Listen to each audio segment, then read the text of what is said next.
2 minutes, 30 seconds remaining.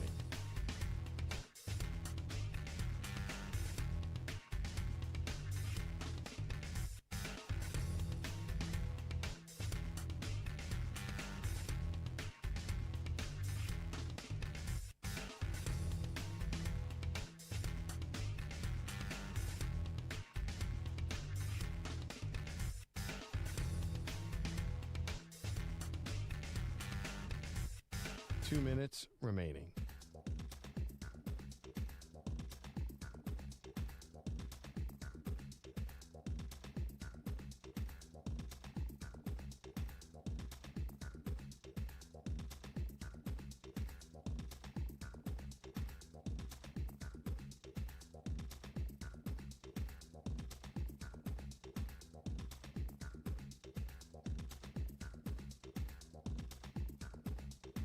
One minute, 30 seconds remaining.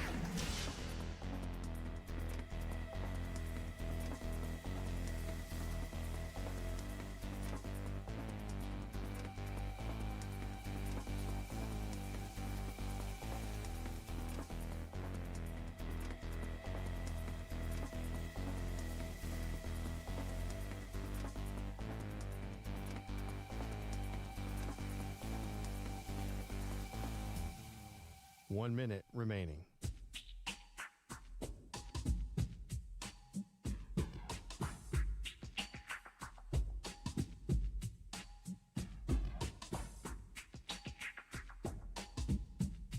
Forty-five seconds remaining.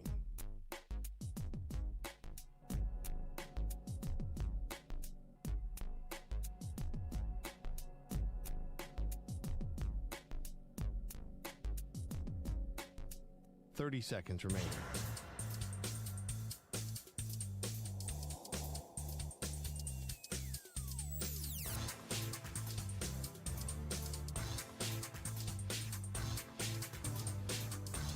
Fifteen seconds.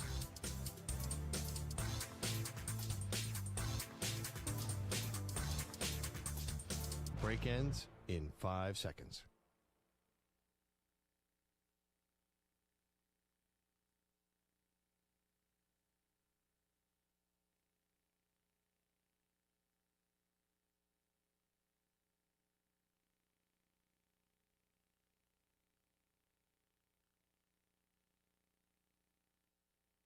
To infinity and beyond. He's live. He's nationwide. This is the Zach Gelb Show.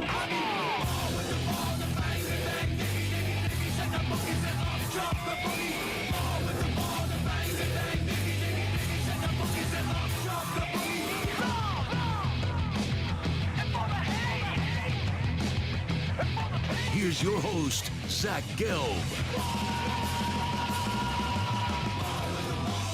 Live from the Play Show, yet not overly ostentatious studios of the Infinity Sports Network here in beautiful New York City, sitting on top of the 10th floor of 345 Hudson Street. Welcome on in to what is another week and a Monday edition of the Zach Gelb Show across all the great local Infinity Sports Network affiliates, Sirius XM, Channel 375, the free Odyssey app, the iHeartRadio app, and also streaming live on YouTube. 888-710-4ISN is the number to jump on in. That's 888-710-4476. You could always get at me on Instagram, where I'm straight flexing, or via the good old cesspool of Twitter, at Zach Gelb. That's ZACHGELB. And you could also find me on TikTok, at The Zach Gelb Show. Patrick Peterson, former LSU defensive back, played in the NFL with the Arizona Cardinals, the Minnesota Vikings, had a season with the Pittsburgh Steelers. He will one day be enshrined in Canton, Ohio, part of the Hall of Fame class down the road for the Pro Football Hall of Fame. He's going to join us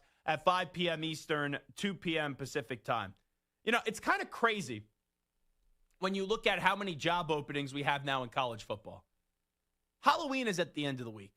So technically, it is not Halloween yet. And you already have some main huge jobs open, right? In every cycle, maybe there's one mega job open. Or maybe there's a really good job open and then some other minor jobs that are open. That's just the nature of the business. In NFL, college football, you hire a coach and you know there is probably going to be 9.9 times out of 10 a day where you have to fire the coach. But could you imagine before the season, even with me not being the biggest supporter of James Franklin, even me not thinking that Billy Napier was going to work long-term at Florida, or even me kind of making fun of Brian Kelly with the Tiger family. Even with all that being said, I know the current landscape of college football. And I know what the landscape is. It's parity. And you don't need to be a great team to necessarily make the college football playoff. You may not need to be an undefeated team to win a national championship. So you look at schools like a Florida with DJ Lagway entering the season. You look at schools like a Brian Kelly with Garrett Nussmeier, who is perceived to be one of the best quarterbacks in the country. We know that's not the case anymore. But before the start of the season, you look at someone like James Franklin, and it kind of shows you don't need to be great to have success in the college football playoff, because last year, who did he beat? SMU and Boise State. And then he played Big Bad Notre Dame, and they lost. But those coaches and those types of schools, in a 4-team college football playoff, would I be sitting here eviscerating those 3 coaches? They missed the 4-team college football playoff? Absolutely not. You miss it, though, in a 12-team playoff, and then it's like, oh, boy, forget about being elite. Forget about even being great. We're not even good. And think about where we are now as Halloween is at the end of the week. It's on Friday. And we already have Billy Napier out of a job at Florida, James Franklin out of a job at Penn State, and then Brian Kelly, who is owed north of $50 million. He was sent packing last night. Think about that for a second. Now, I don't know who's going to be the next head coach at Florida. I don't know who's going to be the next head coach at Penn State. I could give you guesses, but that's what they are right now. They're guesses. But when we look at LSU, and I even said this last week, because we were talking about how ugly it's getting at LSU, where they go into a game up against Vanderbilt, and I'm sitting there, and I'm not even seeing a way that LSU is going to win the game up against Vanderbilt. But I'm looking at LSU, and I said last week, if that job becomes available, out of the potential jobs that could be open, right? Like Kentucky could open by the end of the season. Auburn could open by the end of the season. Florida State could open by the end of the season. Already factoring in Penn State and Florida are open. I said it last week. I'll say it again. LSU would become the best job available. With the resources that they have, the fact that they've had 3 coaches win national championships, 3 different coaches win national championships since 2000, and Nick Saban, Les Miles, and Ed Orgeron, go Tigers. And if LSU became open, that's a job that's going to be of great interest. And I even said last week, and I'll get into who could be the next coach of LSU in just a second, but when we were talking about the future of a Dan Lanning, and you have Penn State fans and you have Florida fans saying, oh, you know, Scott Strickland or Pat Kraft, they got to go get Dan Lanning. I'm sitting there saying, why the heck would Dan Lanning leave a great brand and a great school with tremendous resources with Phil Knight at Oregon? Why would Dan Lanning go to State College when he's in the Big Ten already? Why would Dan Lanning?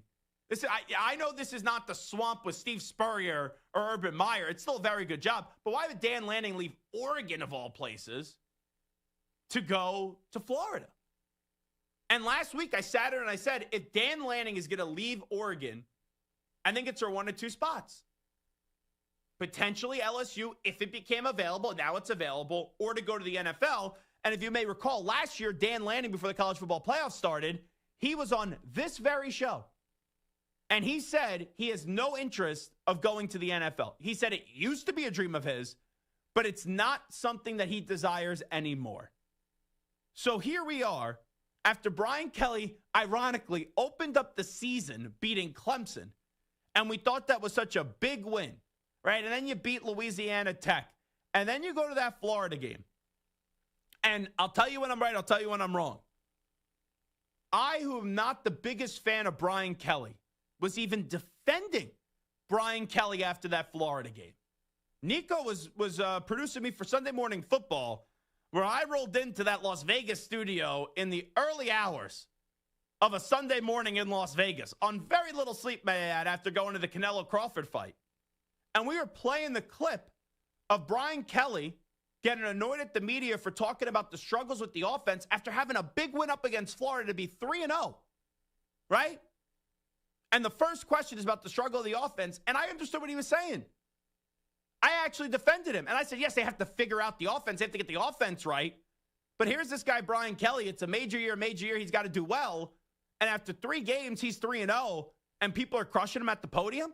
It was the rare instance where I actually defended Brian Kelly. But it started that day being his unraveling at LSU. That's when it started to really just go in the wrong direction because the reporters, and my issue was the timing of the question. And I even said, you got to ask a tough question. I've been in press conferences. Trust me, I don't know how many people in press conferences have asked tougher questions at times than me. So there's always a timing of when you do that. Like if you're at a serious event and someone's sitting at a press conference talking about something that went wrong, okay. But after a win, you don't start off with the negative question right out of the gate. My thing was I could understand why Brian Kelly was annoyed because the first question was about the lack of offensive success after they won a game, they're 3-0. And then you're hopping around, like get to that the 6th or 7th question in. But that was the moment for Brian Kelly where he was so defensive with reporters, and it even brought a more national height and awareness on the offensive struggles, and no one cares the next week that you hung 56 on Southeast Louisiana. But after that, you went up against Ole Miss. I didn't think for a second they were going to beat Ole Miss. Then you played South Carolina. You beat them by 10, but you only put up 20 points. You lose to Vanderbilt. And then over the weekend, we all knew that A&M was the better team. But A&M, they opened up a can of whoop ass on you, and you lost 49-25. And who knows what's true or not. But it sounds like that the AD, Woodward, he wanted Brian Kelly to make changes to his staff, and Brian Kelly was refusing. And ultimately, that led to this meeting last night where he was sent packing, and they'll figure out what the details of are going to be of the buyout after that. But think about where we are today. 10 past the hour on October 27th in the year of 2025. And we're talking about Brian Kelly getting ousted from the Tiger family. We're talking about James Franklin out at Penn State. And we're talking about Billy Napier out of Florida. It's going to be, this is just the beginning, folks. I don't know how it gets any crazier. But look, I think there's 10 jobs now open in college football. We're not even in November yet. But I understand what LSU did, right? Because, like, if you're LSU and you know that you could win a championship at LSU and you see, forget Billy Napier, he just wasn't good at his job. But you see a program like Penn State where even though I'm a James Franklin basher, he was a good coach at Penn State. He did some good things. But with all those 10-win seasons that he had, even though they didn't really ever win a big game, if Penn State will pay James Franklin $50-something million to walk away, why can't LSU do that with Brian Kelly? And I did think that Brian Kelly would get another year because of the money. I thought that. But I didn't think he was going to last all of next season. And LSU said enough is enough. This just isn't a fit. And that's the thing. Brian Kelly was really an imposer at LSU. That's what he was. He tried to act as if he was this Louisiana guy. And I'm not saying that he couldn't have success. But when you're being a poser and you're trying to be someone that you're not, it's just not going to work. You got to authentically sell what you are preaching. Even if you may not even believe it, you got to be able to sell it in some capacity. And whether it was the first speech at the basketball game, the cringy recruiting videos, and then also, I know Stu will like this, he left Notre Dame, and a lot of people agreed with him at the time because he didn't think he would win a national championship at Notre Dame. Right? And look at Notre Dame, right? Limitations there. Brian Kelly was a good coach, stabilized the program on all those games. And people were saying, Brian Kelly's leaving. because he doesn't think he would win a national championship at Notre Dame. He goes to LSU. Who was in the national championship game last year? I know they didn't win. It was Notre Dame. Where was LSU? Out of the playoff. So it's like you could look at that in two ways, from an LSU perspective, also Penn State perspective. Now people are saying, like, oh, who's going to be the next coach at Penn State? Can they get a guy that's better than James Franklin? When Marcus Freeman was hired, people knew who he was, but did people think he was definitely going to be better? No. When he was losing to Marshall, when he lost to NIU, did you think that, oh, that was a great move? No, but he ended up getting to a national championship game. It seems like he's a better fit now in the year of 2025 at Notre Dame than Brian Kelly would have been. Because Brian Kelly's inauthentic. And he's one of those coaches that it's his way or the highway. And in the year of 2025, moving into 2026, that doesn't work. The old dictator doesn't work. You have to be a player's coach, but you can't be a doormat. You have to have a backbone. So Brian Kelly is now out. And it was something that it just never fit the right way. It was almost as if they were saying, hey, you got a 50-pound suitcase. That's the limit.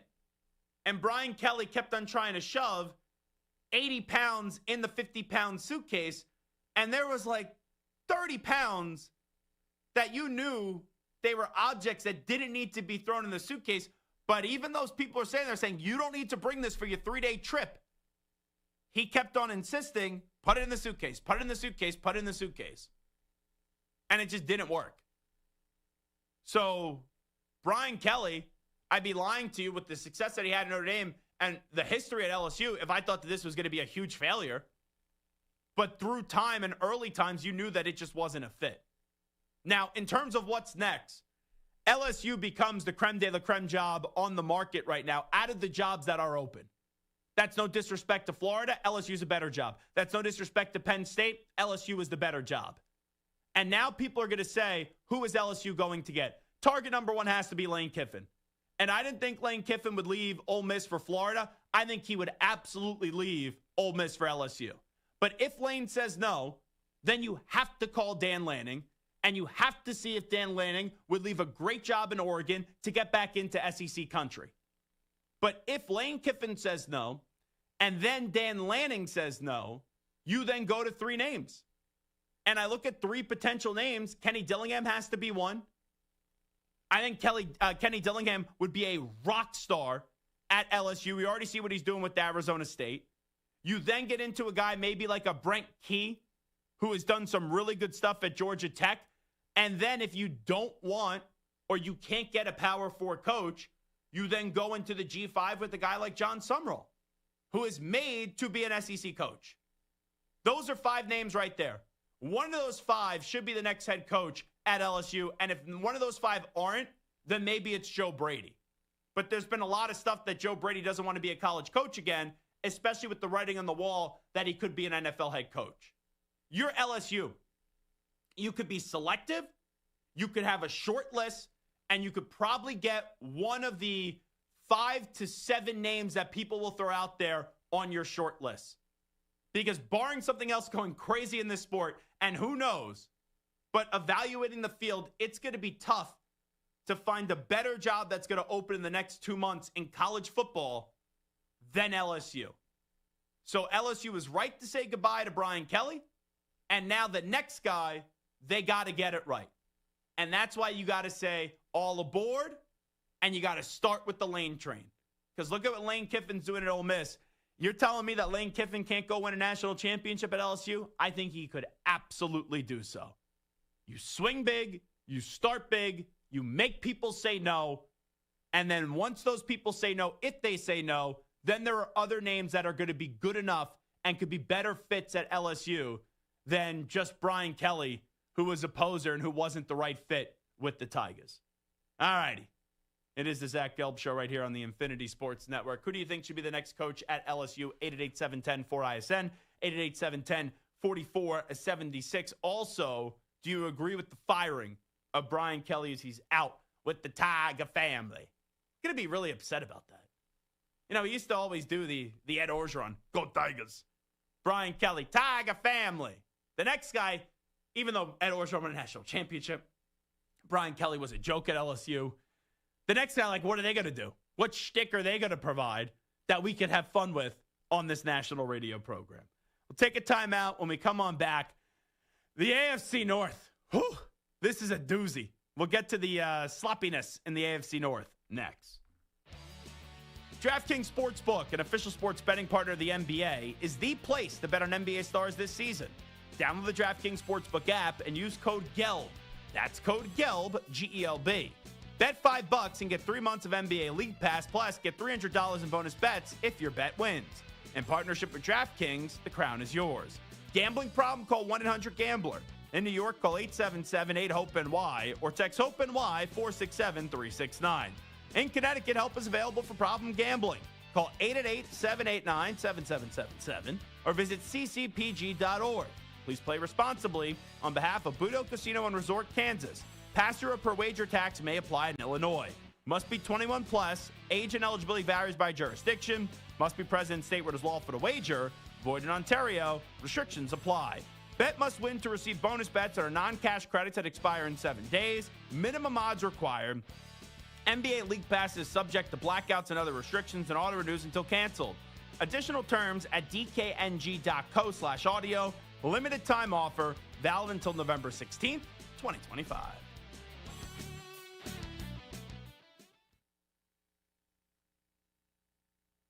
You're in a 4-minute break.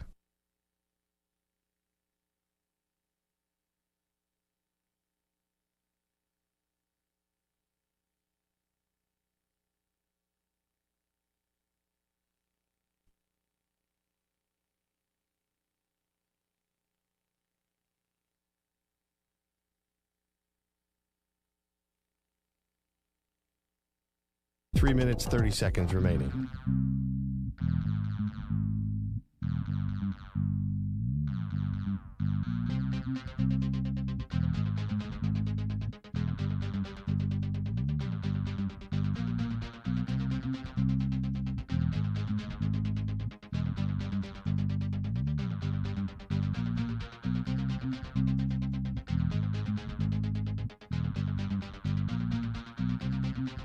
Three minutes remaining.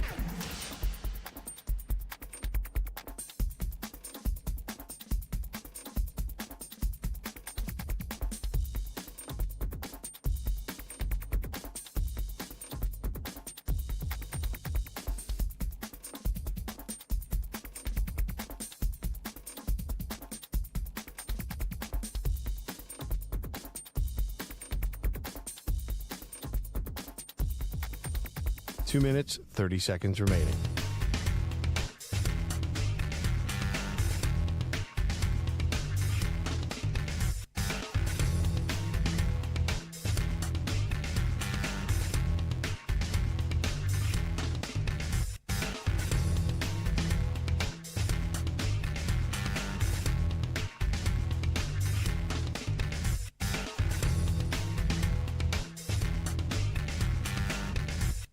Two minutes remaining.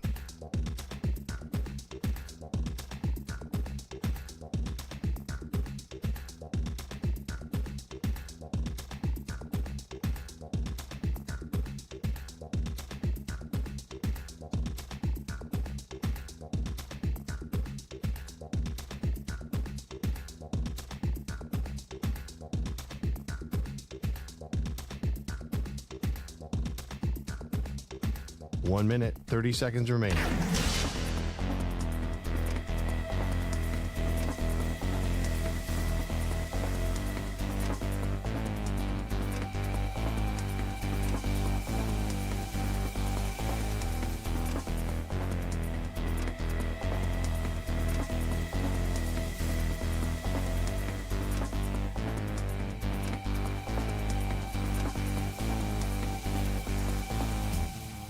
One minute remaining.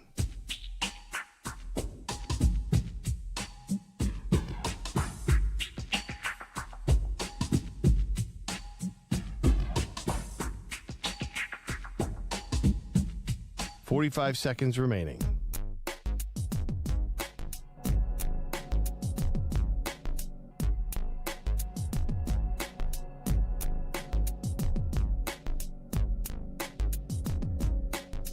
.30 seconds remaining.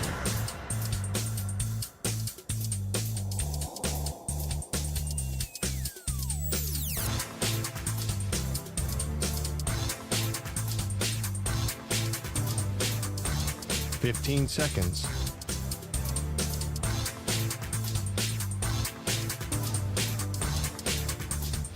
Break ends in 5 seconds.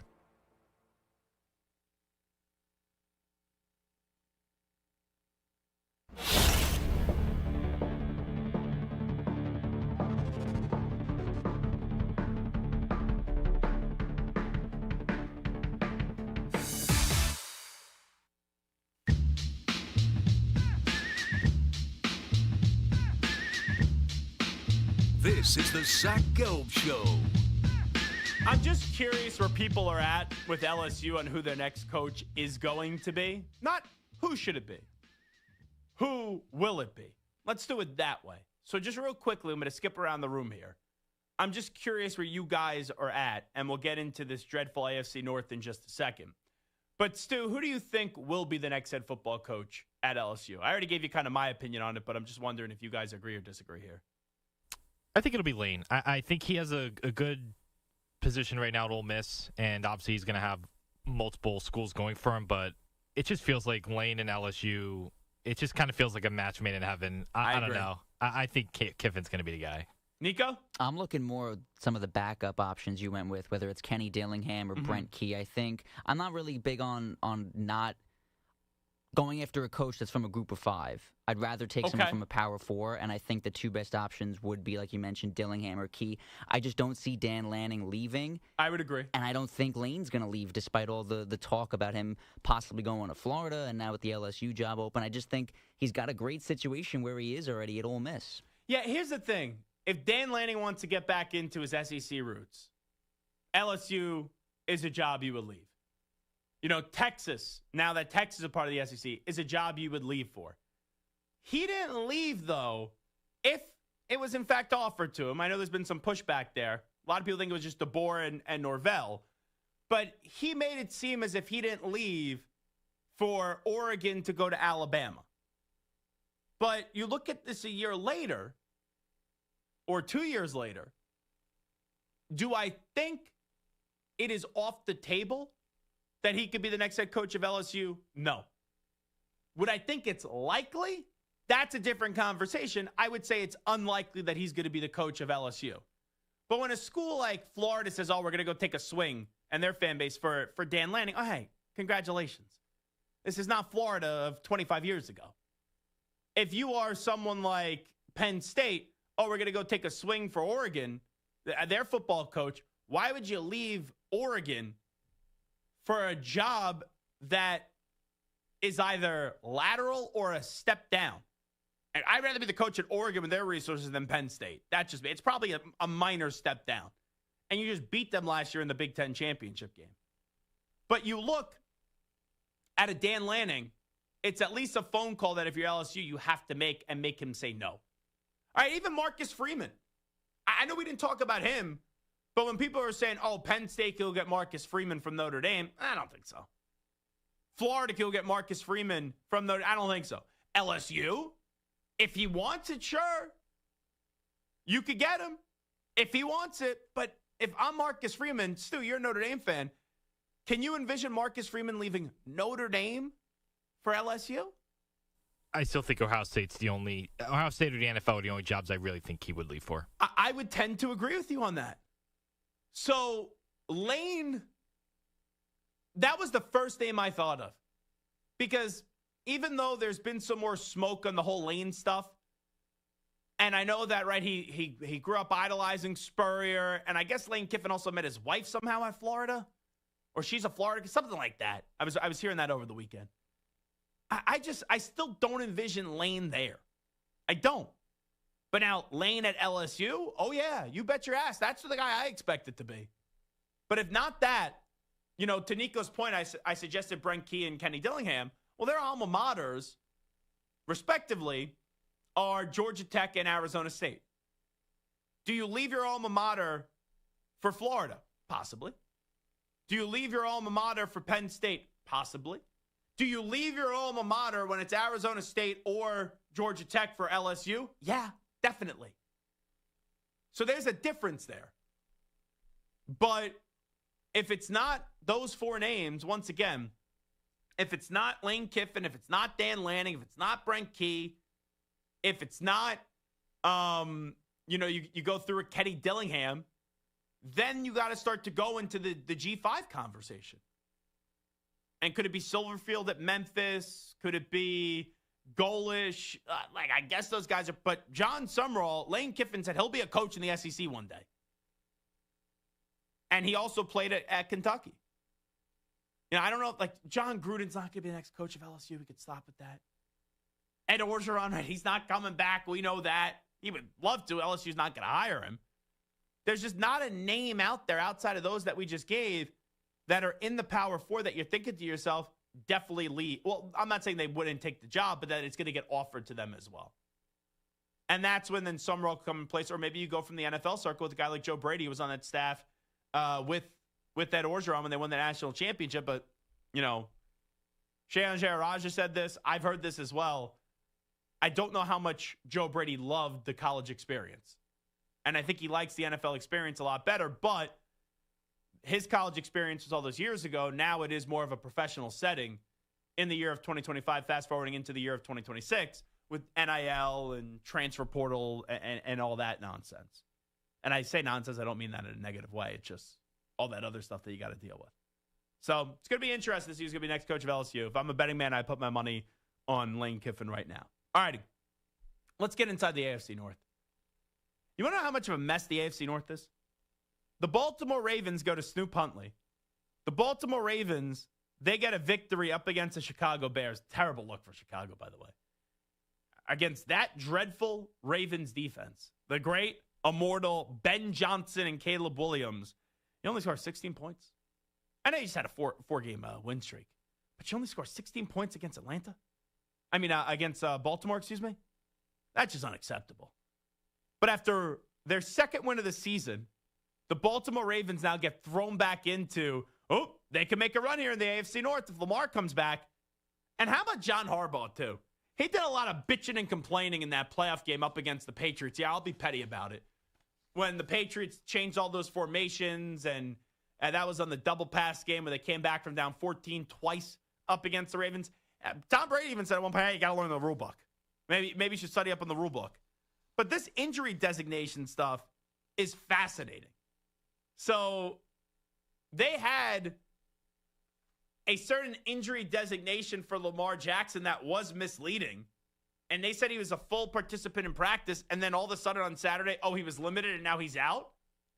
You were trying to present, whether you want to admit it or not, he's not going to admit it, but you were trying to present that Lamar Jackson was going to play. Now, did they think maybe he was going to play? And then as the week did get on, he said, I'm not going to play. And maybe there's some chaos behind the scenes. I guess it's possible.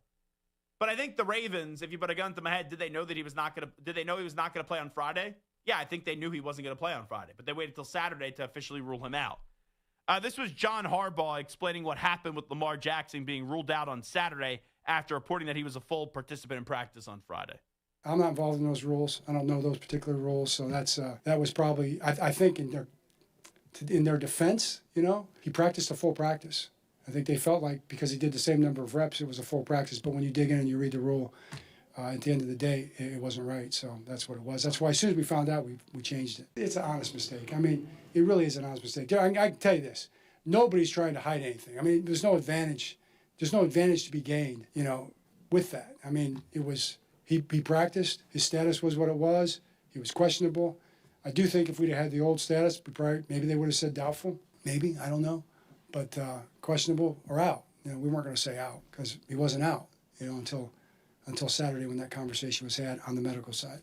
I know you want to get in front of this, and you're basically now being reactive. He's being overly reactive. I don't know about you, Stu. You hear that explanation. That just seems like a lot of womp. It's an honest mistake, blah, blah, blah, blah, blah. And he's trying to sell me on something that he knows is a Fugazi product, but he's trying to sell me it. And sometimes you've been in those spots where someone's trying to sell you something and you know it's bull crap, and they just keep on going on and on and on. And you're basically saying to yourself, all right, buddy, I'm trying to walk away. I'm trying to walk away from you. And then after a minute, you go, okay, this is enough. I'm not buying what you're selling. Get away from me.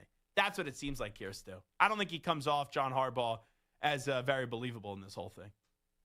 So that's just the way that I feel about it. Let's go to Mike Florio on the potential punishment for the Ravens on Sunday Night Football on NBC. Well, John Harbaugh, the coach of the team, told reporters after the game it was an honest mistake, but that still sets the Ravens up for some sort of a sanction. The question is, when the league looks into this, will they determine there was some sort of an effort to conceal his true status by saying he fully participated? Maybe the Bears would think he's going to play. If they find something like that, the punishment could be worse. And for now, the Ravens are looking at fines. Okay. They're looking at the potential loss of draft picks, and even suspensions are on the table based upon what the NFL may find out. A source told me today the NFL understands, given what happened in the NBA, it's very bad optics, and as the source said, it's an opportunity for the league to make a very strong statement on a very important topic and look for all other teams to go back and look at their procedures and make sure they get it right going forward. That means a big fine's coming. That's the way I interpret that. And really, what does a big fine do to the Ravens, or what does a big fine do to John Harbaugh? If you maybe suspend him for a game, it's a little bit different, but I don't think they're going to go to that length. I really don't. So even when the Ravens win, it feels like they lose, but now they're back in it with their second win of the season because this AFC North, what a disaster this is. The Bengals blew the game to the Jets yesterday. I was shocked when I saw that the Jets came on back. So the Cincinnati Bengals blow that game. That was an opportunity for them to really make up ground. And you're having this goal of Joe Burrow coming back at the end of the season, and Joe Flacco just needs to carry the baton. But that defense stinks in Cincinnati. The Cleveland Browns are horrible. The Patriots are basically sleepwalking through the first half of the game, which they can't continue to do when they go up against better teams. They're not getting off to good starts. That's my one criticism of the Pats. But Dylan Gabriel's just not a pro quarterback.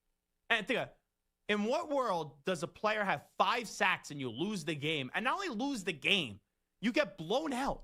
Myles Garrett had 5 sacks. They lost the game 32-13. Because they have nothing on offense. And Myles Garrett, afterwards, talking about how frustrated he is. I have zero sympathy for Myles Garrett. And if you're one of those Cleveland Browns fans that go, oh, they sold him on a quarterback plan. No, they didn't. That's what he told you, bozos. Oh, yeah, I know what they're doing at quarterback. They sold me on a plan. They sold me on a future. No, they didn't.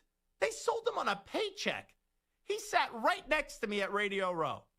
And I went into that interview saying, whenever someone says this isn't about the money, I always think it's about the money. Then after the interview, I said, oh, this really isn't about the money. He just wants to go to a championship product. And then he signs a brand new contract with Cleveland. And don't tell me, oh, Andrew Barry wasn't going to trade him, but he really dug his heels in deep. How many times can you just easily become a malcontent and force yourself out of a situation? And everyone had sympathy for Miles. Everyone's like, yeah, I get it. You want to go win? You're not going to win in Cleveland. Get out. But that guy has 5 sacks and they get blown out of the game. I don't want to hear him pouting afterwards. You should have left. You should be on the Chiefs right now. You should be on the Bills right now. You should be on the Eagles right now. You should be on the Lions right now. You would have got paid in those spots. You would have got a big sum of money. Instead, you took the money with Cleveland, and that's your priority. That's what you're going to want to do. And I understand, right? Money is usually priority number 1 to these players, but don't expect me to feel bad for you after the game. So you have Cleveland getting blown out. You have the Bengals losing to the Jets, just puking away that game. And then you get to the Pittsburgh Steelers, even though the Ravens are the lone team that won, but they win in controversy. Then you get the Pittsburgh Steelers. So, geez, the Steelers' defense is dead. And I said this in previous weeks. That defense, they could be good through the course of the season, but in big spots, they stink. They are bad in big spots. And the offense...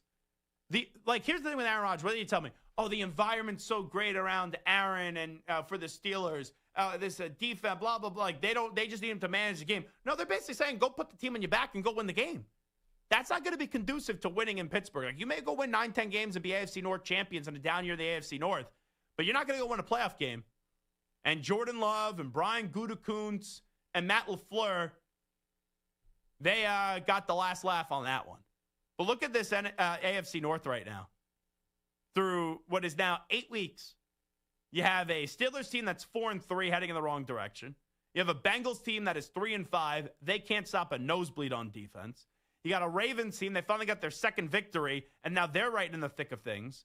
And then you get the Cleveland Browns who have no offense but a defense that is very good. Oh, my. This AFC North, it's going to be like, it's really going to be like if you have 4 or 5 people that shouldn't be in a beauty pageant. And it's like, all right, we're doing a makeover. Let's see who's the prettiest person in the beauty pageant. If it was an authentic beauty pageant, are they actually pretty? No. But this is okay. But we're going to put all the slobs, like the Zach Gelbs of the room and the Stu Kovacs. And, Nico probably win our beauty pageant if we threw Nico in there. But it'd be like if we had a beauty pageant with the four of us. Ack, Stu, Nico, and myself. I'm winning. You could win, potentially. With those four people? Absolutely. Is it really a beauty pageant? Is it really a stud contest? No, it'd be a dud. Let's be real. But someone's got to win. That's what the AFC North is this year. It's four ugly people. Oh, let's go put a prom king crown on somebody. Oh, my God. Whoever wins this division, you're going to be the ugly duckling. That's what you're going to be. Take a break. We'll come on back. We'll do a little news brief on the other side. It is Zach Gelb Show, Infinity Sports Network. Update time first. Here's Zach. Infinity Sports Network Sports Flash. And it's brought to you by Advantage Gold, as you can get help securing your financial future before kickoff with Advantage Gold today. Text GOLD to 85545 now and request your free gold investment kit, or go to AdvantageGold.com for terms. Message and data rates may apply. Week 8 concludes with the Chiefs looking for their 4th win in 5 games when they host the Commanders. This was supposed to be the matchup of future Hall of Famer Patrick Mahomes and the up-and-comer Jaden Daniels, but the latter is out, leaving Mahomes a little disappointed. You want to go up against the best of the best, and Jaden, with the way he played last year, man, he's in that category. And so he's a talented football player. I've watched play since he was at Arizona State, the LSU, and to now in the NFL. And Cliff speaks extremely highly of him as a person. And so I'm hoping he gets healthy sooner rather than later. Marcus Mariota starts for the Commanders. The Bengals' Joe Flacco day-to-day with a shoulder injury, while Panthers quarterback Bryce Young also day-to-day. He could return to practice on Wednesday. Texas quarterback Arch Manning in concussion protocol. The World Series resumes tonight following an off day. Game 3 in L.A. with the Dodgers and Blue Jays even at 1. The starters, Tyler Glasnow and 3-time Cy Young Award winner Max Scherzer. I'm Rich Eccles. Call the Infinity Sports Network anytime. 888-710-4ISN. That's 888-710-4476.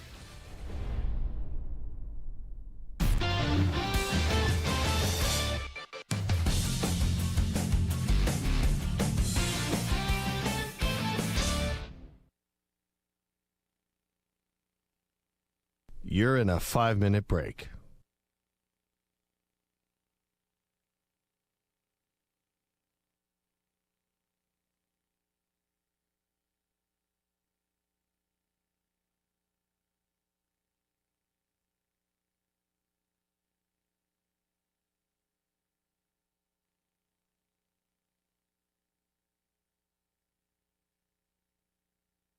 Four minutes, 30 seconds remaining.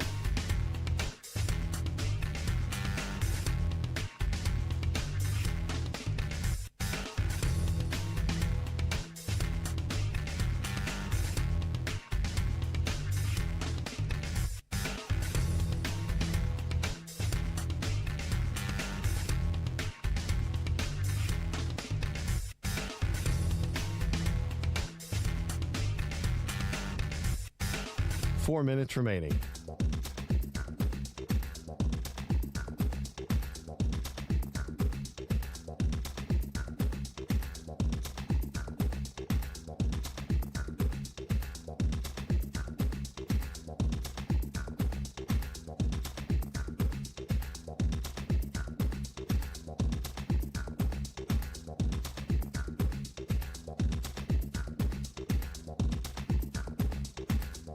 Three minutes, 30 seconds remaining.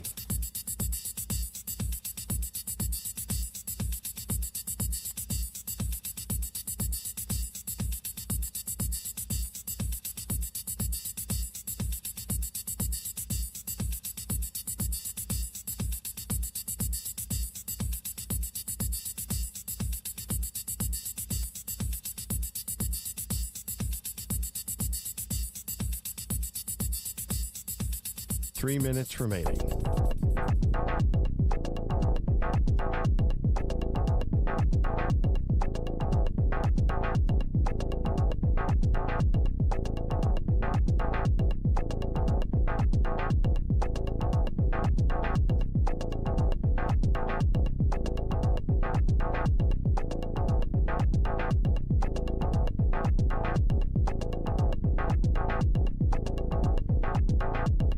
2 minutes, 30 seconds remaining.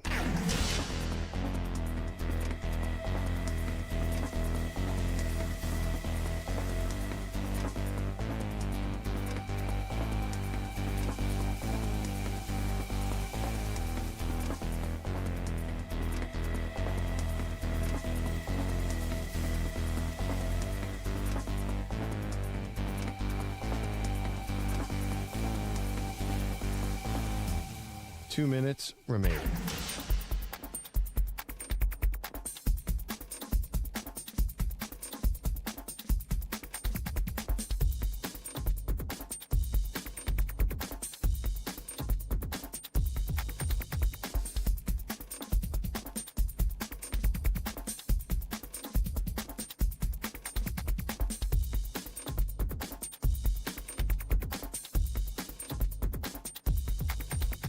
One minute, 30 seconds remaining.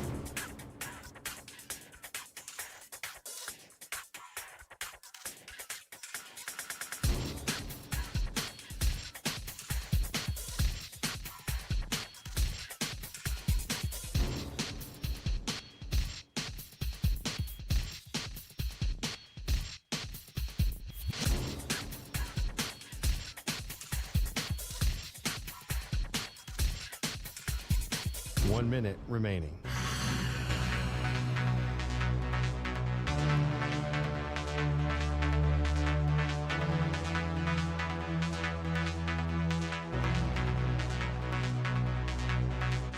Forty-five seconds remaining.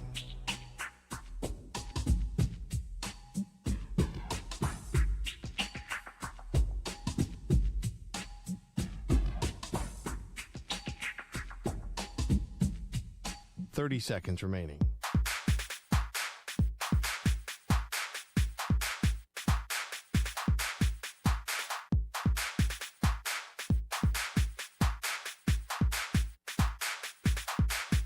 Fifteen seconds.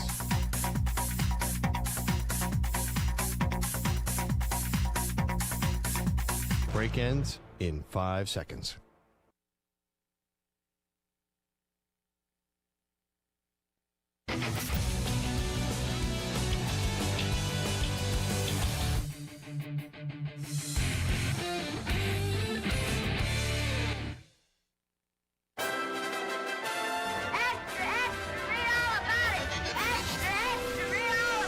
Time for your daily news brief. We get you caught up on the rumors, reports, and reconnaissance from the day in sports. The hits just keep on coming to the Steelers. You lose to the Green Bay Packers last night. Your defense stinks once again in a big spot. But you are the Pittsburgh Steelers, right? This isn't when the Chargers play at SoFi Stadium. This wasn't the Commanders with Daniel Snyder when the road team would just take over the stadium. And I get it. Packers fans travel in great numbers. But Aaron Rodgers had to use a silent count last night at times. At home with the Steelers? Listen up. At one point they were chanting "Go Pack Go" and you hit DK for a 25-yarder. That had to be a little bit of a strange feeling to quiet that chant for once. I've heard that chant for 18 years, so Packer fans travel really well. First time in a while I've used silent count for a home game. That's a credit to those Packer fans. That's bad. That's really bad. And that kind of shows you where the franchise is right now. Jordan Love, 29 of 37, 360 yards and 3 passing touchdowns. Let's listen up. This is Matt LaFleur, who has a lot of praise for Jordan Love on the big night. He was on fire. That's why I kept wanting to throw the football. And then, our run game's been just there's some good moments and some not so good moments. And, it's a credit to them. I really thought going into it, that's a really, really tough defense. I think, especially when you look at their front. So they did some good things. But ultimately, I think there's a lot of things that we got to do a lot better. Here is Jordan Love. Did you talk to Aaron Rodgers at all? What was that interaction like in the postgame? Yeah, man, it was quick. Just said good game. Obviously keep going for the rest of the season. Want him to stay healthy, and I got a lot of love for him. So it was very fun to go against him, and told him that I needed that jersey. We're going to exchange those at a later time. All right, we'll get to the Dallas Cowboys. I was disappointed with Dallas going up against Denver. I thought it was going to be a game Dallas's defense stinks. Dak Prescott did not play well, even after what was a good first 7 weeks of the season. Broncos beat them 44-24, so Denver wins by 20. Jerry Jones voices his displeasure with his team. Well, I am not happy at all with winning 3 ball games at all, and that starts really for what our goals are. Can we play better? Of course we can play better. But we knew coming in here, their fronts, both their defense and offensive front, was going to be a challenge for us. We'll get to Jonathan Taylor. I'm not even going to waste the time anymore with Jerry Jones, who played you the cut. Maybe don't trade Micah Parsons before the start of the season. You could have probably used him yesterday. Probably could use him throughout the entirety of the season with the defense. And now they're trying to go get, a Max Crosby or a Trey Hendrickson, and I don't think they're going to have success in that department. But we go to Indianapolis, where the Colts 7-1. They're looking like the best team in the NFL. They crushed the Tennessee Titans, who fall to 1-7 by a score of 38-14. Jonathan Taylor with 3 touchdowns in the game, 2 on the ground, 12 carries, 153 yards, and that long run of 80 yards. And then Jonathan Taylor had 2 catches for 21 yards. That little flip pass that did go for 19, I believe, which was the touchdown. He is just cooking right now. He could be the offensive player of the year. Let's listen up to his head football coach, and Shane Steichen, who loves what he's seeing from JT. When you see the way he's running, the way the guys are blocking for him, I mean, it's special. It really is. And he's running, like I said, he's running hard. He's running physical. And even when things aren't clean in there, he's finding ways to get 3-4 and then the 80-yard touchdown run to hit that thing down the sidelines and stay in bounds. It was impressive as it gets. Now, I didn't hear this, but I read it. And I just saw the headline. So I wanted to wait to hear the audio while we got on the air. This is Terry Bradshaw, NFL on Fox. I saw this everywhere yesterday, but I didn't want to hear the audio until we played it on the air. He had a funny story about Andy Reid. The thing that I would worry about more so in Washington is the other day I text Andy Reid, and I got a text back, and I thought it was Andy Reid, but it was some guy selling pigs, but it sounded good. I should have told y'all that, so y'all would have thought I actually talked to Andy Reid, but I didn't really talk to Andy Reid. I wish you could see the people behind the cameras, because they're like... He was texting somebody he thought was Andy Reid, and it was like some guy that slaughters pigs. Oh, my God. Only Terry Bradshaw. Only Terry Bradshaw. Really somber news to start our NFL Sunday yesterday. Nick Mangold, who we just talked about, I think it was 2 weeks ago, who he revealed he needed a kidney. He passed away because of complications with his kidney problems at the age of 41. I've had Nick on the show many times, and I was stunned yesterday when you read that, because I've been able to interact with him too at some functions. And this dude, he would walk in the room, he was the life of the party. And he would just like to tell funny stories, maybe have a cigar and a drink. And that I remember eating chicken wings with him once at a Super Bowl, like 9 in the morning. On Radio Row, and Dr. Oz came over and was lambasting both of us for eating chicken wings in the early hours of the morning. But, oh, man, that guy was a mauler on the field, but he was a big teddy bear off the field, and my heart just breaks for his family and everyone that knew him. So condolences to everyone that did know Nick Mangold, and may he rest in peace, as he did pass away way too early at the young age of 41. His former coach, Rex Ryan, was on ESPN, and he was very emotional while mourning the loss of his former player in the great Nick Mangold. That's just, it's brutal.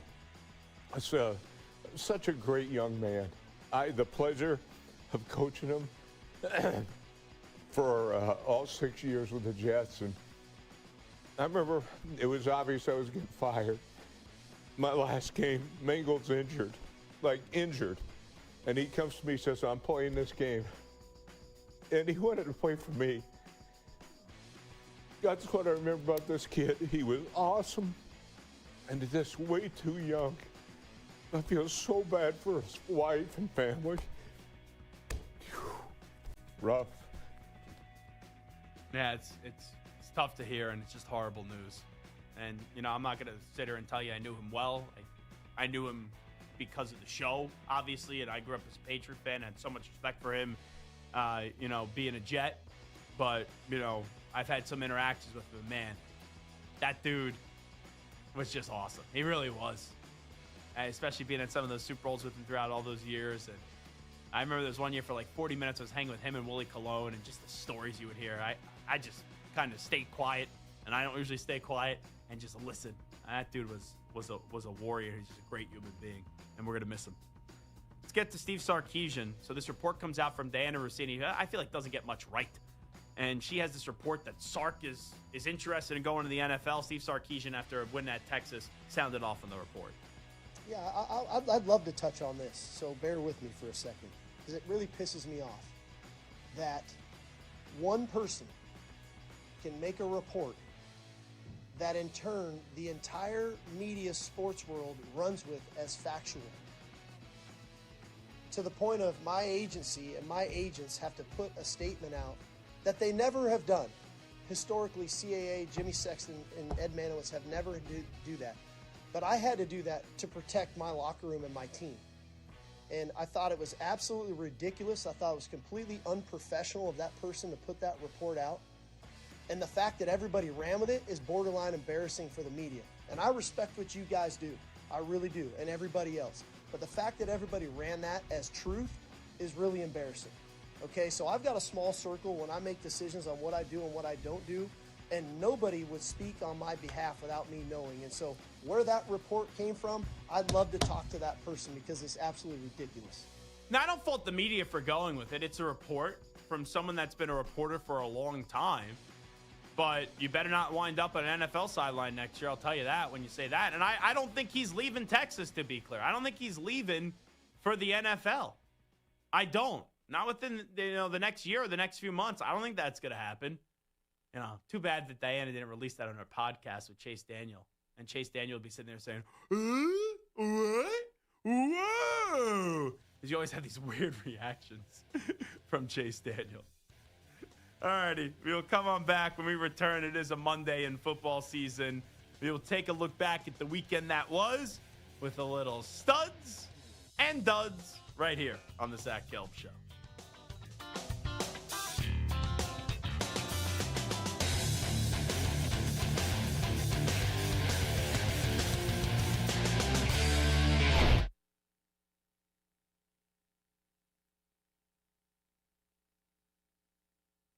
You're in a 5-minute break.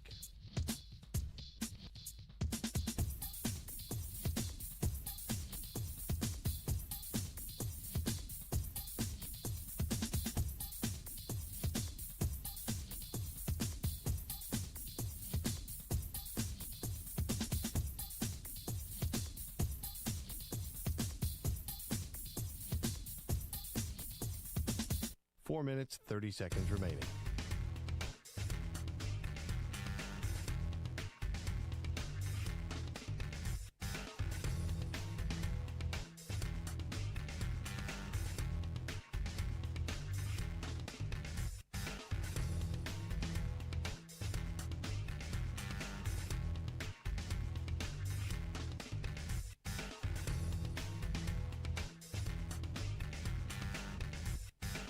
Four minutes remaining.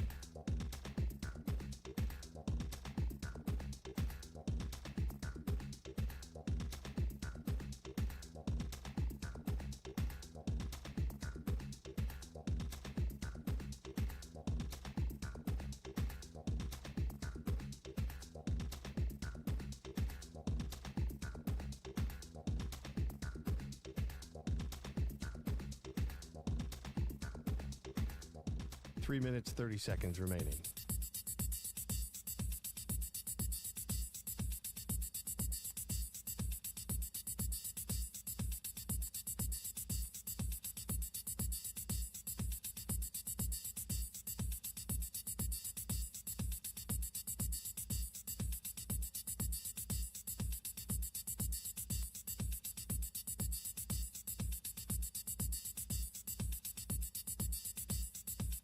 Three minutes remaining.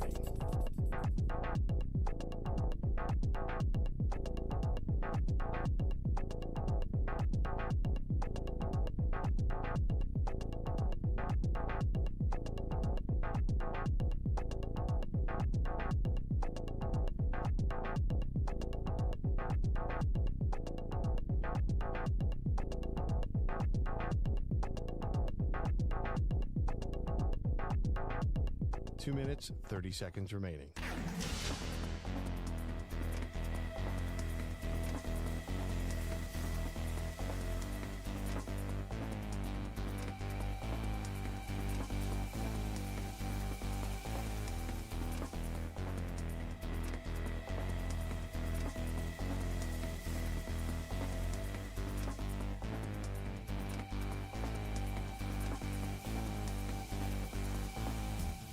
2 minutes remaining.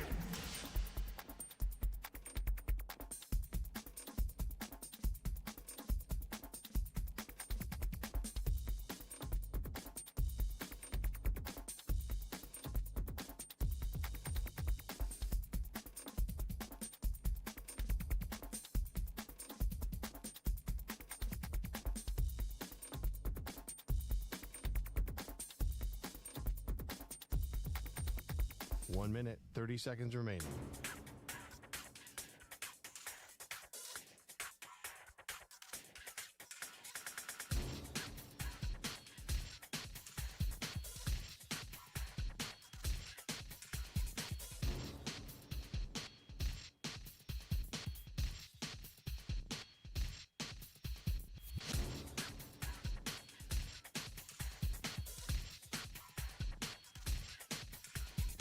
One minute remaining.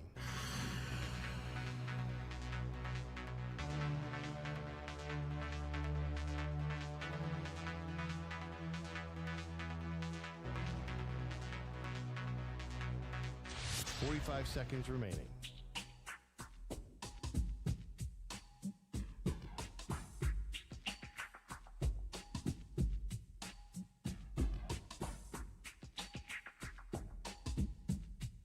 Thirty seconds remaining.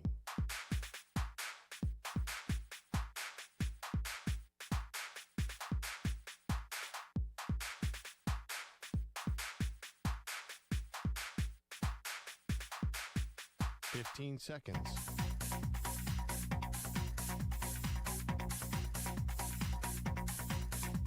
Break ends in 5 seconds.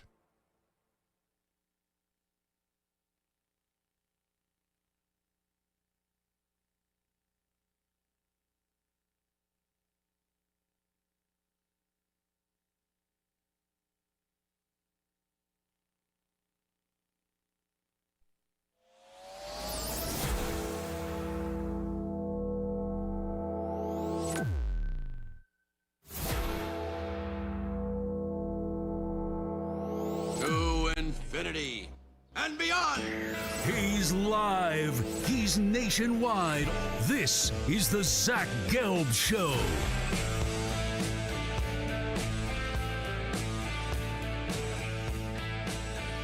Alrighty, welcome back in. Hour number 2 of our radio program. It is the Zach Gelb Show on the Infinity Sports Network. It's time to ask the pros. You, the listener, gets to ask us a question. Brought to you by O'Reilly Auto Parts. Simply tweet your question at INF Sportsnet or at Zach Gelb using the hashtag Ask the Pros. Be listening later in the show. We might answer your question. You can thank O'Reilly Auto Parts for all your car care needs. Get guaranteed low prices and excellent customer service from the professional parts people at O'Reilly Auto Parts. O'Reilly Auto Parts. Let's get to a little studs and duds. On the Zach Gelb Show, we're looking for studs. Back to pass. Bosa picked up. Deep shot. Jefferson. Yes! But sometimes we have to tolerate the duds. Mistake. Lamar takes the snap. Rolls to the right. Throws. Complete. No!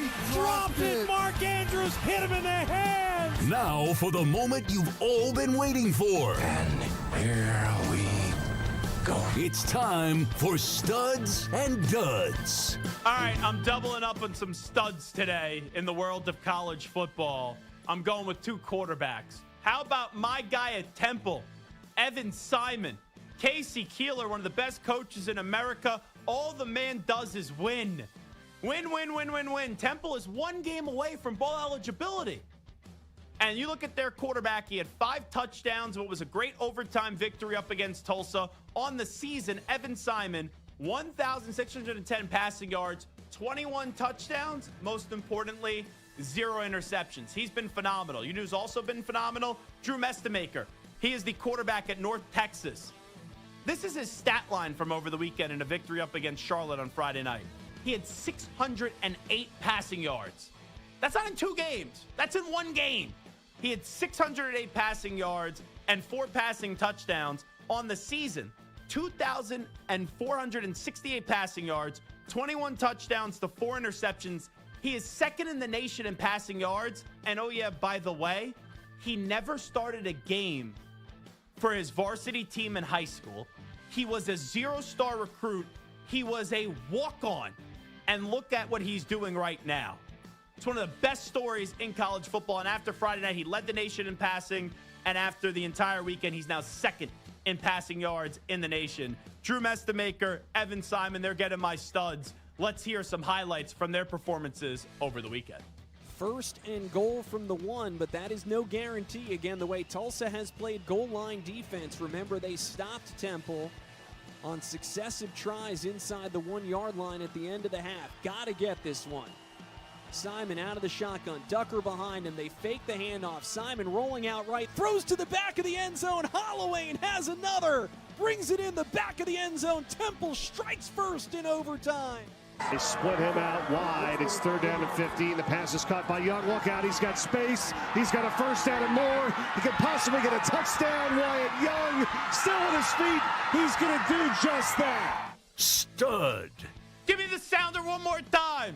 Stud. There we go. How about that, Owls? We're back. All righty, Nico, what do you got for me? All right, I'm going with Haynes King, Georgia Tech quarterback. Another dominant performance for the Yellow Jackets as they blow out Syracuse in a big win this past weekend. And for me, Haynes King is not getting enough discussion in the Heisman conversation. Not saying he should win the award, but I do think he's worthy of a trip to New York. A lot of guys are talking about Diego Pavia, Gunnar Stockton. If you look at the numbers, Haynes King's yards and touchdowns, very, very similar. So when you look at the odds and see Diego Pavia and Gunnar Stockton way ahead of Haynes King, I very much disagree with that. And here was one of the touchdown passes in Saturday's win via the Yellow Jackets radio network. Trey Maddox at the left of King. Receiver and a tight end right. Byrne motions into the backfield. They'll fake it. They'll run it right. Flipped into the open man. He's beating them at the 5. And he's into the end zone. Touchdown Jackets. Redemption for Beetham. The tight end has the touchdown. And Tech has the lead. Stud. And just to give the stat line on Haynes King, by the way, he was 25 of 31 for 304 passing yards. He completed 80.6% of his passes. 3 passing touchdowns. And oh yeah, by the way, because this is what Haynes King does, he also runs the football a lot. 12 rushing attempts, 91 yards, and if 3 passing touchdowns weren't enough, he also had 2 rushing touchdowns. So that's a 5 spot right there. Now, could you get one more? Could we get a 6-pack there? But you take 5 touchdowns when you're the quarterback of Georgia Tech, as Syracuse just got smacked 41-16. Stuart, what do we got? All right, I am going to go with Trinidad Chambliss, the Ole Miss quarterback, who I am continually each week more impressed with.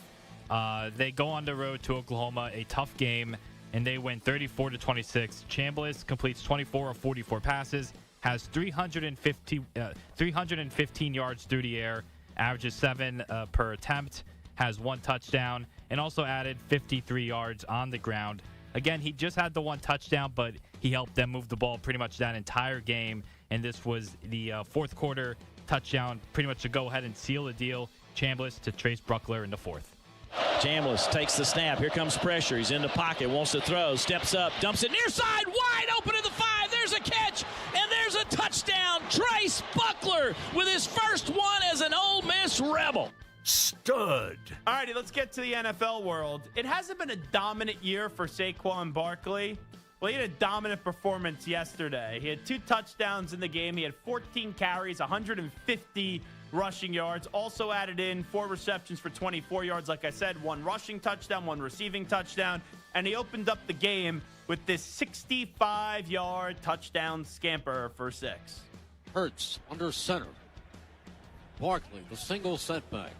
Hurts to Barkley. Off left tackle. He's across the 45-50, 45-40. He's going to go. Saquon Barkley finally explodes. 65 yards. Stud. Nico? Of course, that had to be against my New York Giants. Great. You beat them 2 weeks ago. All right, what did you think was going to happen? You knew you were going to get smacked. It sucks what happens to Cam Scatteraboo, though. Oh, I couldn't believe that injury. His ankle was in a different direction. Oh, I was sitting there, and I was at a restaurant watching the games, and I saw the first look at it. I go, oh, how am I supposed to? I had chicken wings yesterday. How am I supposed to eat my chicken wings? Well, I said, go get me extra blue cheese. But, geez, that was brutal. Absolutely brutal watching that. I had to sit down. I couldn't. I was standing up here in the control room. We were doing Gridiron Game Day, obviously, yesterday. I was like, I got to sit down. I can't look at that a second time. Yeah, like Alan Siegel was on line 1, and Nico's just not even picking up the phone call, and Gallo's doing an 8-hour show. He's just dying because Nico is mourning the loss of Cam Scatterbu, who's now going to be out for the season. All right, give me your NFL stud. All right, I'm going to Indianapolis. It's Jonathan Taylor, another dominant performance and a blowout win over the Tennessee Titans. A huge day for Taylor especially. A lot of people are talking about Daniel Jones and his renaissance in Indianapolis, but JT is the real MVP for the Colts so far this season. Under center, Jones on first down. They give it to Taylor. Left side. He's at the 20, 25, 30, 35. Down the sideline, 40, 50-yard line. Still going. Taylor up in the sideline. He's got a chance. 10, 5, touchdown! Jonathan Taylor takes it 80 yards to the house. Stud. And just real quickly, I just want to give you the full stat line of Jonathan Taylor yesterday. 12 carries, 153 yards, 2 rushing touchdowns. I thought the third, even the play-by-play guy thought it was going to be another rushing touchdown, but then Daniel Jones just lightly flipped the ball to him, and it was technically a forward pass that he caught. So that was one of 2 receptions for 21 yards and a receiving score. Him on the season, he's first in carries, $143. First in yards, 850. And he's first in rushing touchdowns with 12. You know, I'm really curious here just real quickly. Who is in second rushing leader this season in the NFL? It's James Cook. He has almost 100 yards fewer. And he's 753 rushing yards. Jonathan Taylor's at 850. Then third, J.K. Dobbins of the Broncos with 634. Javonte Williams of the Cowboys with 633. And then Rico Dowdle of the Panthers with 605. Jonathan Taylor, you're right. It was a good point by you. Everyone's talking about Daniel Jones. Jonathan Taylor right now, you could argue, is the offensive player of the year in the NFL. Stu? All right, you mentioned James Cook, and I'm going to make it 3 for 3 with running backs for these NFL studs, and I'm going with James Cook for mine. The Bills, they needed a get-right game, and they certainly got it against the Panthers yesterday, 40-9, and James Cook was great. 19 carries, 216 yards on the ground, 2 rushing touchdowns. He also had a receiving touchdown as well. Here is the 64-yard James Cook touchdown in the second quarter. Pause in motion, hand off to Cook, through a hole, and darts into the open, and he is G-O-N-E gone. 20, 10, 5, touchdown, James Cook, as the cook is in the kitchen for the first time in 3 games. Stud. I like the cook is in the kitchen. The G-O-N-E gone. It's a lot going on in that call. There was a lot in that call. There's a lot going on. You know who doesn't have a lot going on right now? Colorado. Now, I expected Colorado to fall back this year, and I said a successful season for them would just be to get to a bowl game. It does not look like they're going to a bowl game. They're 3-5 right now. You need 3 more victories. They only have 4 games left. And by the way, Colorado still plays Arizona, West Virginia, Arizona State, and Kansas State. Those are the 4 opponents. But this was a game at halftime when they were going up against Utah. It was 43-0. The final score ended up being 53-7. And you have Warren Sapp acting like a clown before the game, kicking the pylons to mess with the officials, and then Deion Sanders has to clean up Warren Sapp's mess, and he's picking up the pylons all throughout the end zone. But man, Deion Sanders, Coach Prime, who I like, but it's been a bad year for them without Shedeur Sanders, without Travis Hunter, and you knew they were going to fall back, but to be 3-5 right now and just get smoked by Utah like that, 53-7, and be so non-competitive, Coach Prime obviously takes a look back at the performance, and it was not, here's a news flash for you, it wasn't a glowing review of his team's play. This is bad. It's probably the worst beating I've ever had, except for when my mama whooped me as a kid. 422 yards rushing, you ain't winning. You're not winning. At 300 yards, you're not winning. 250, you're not winning. It's not capable.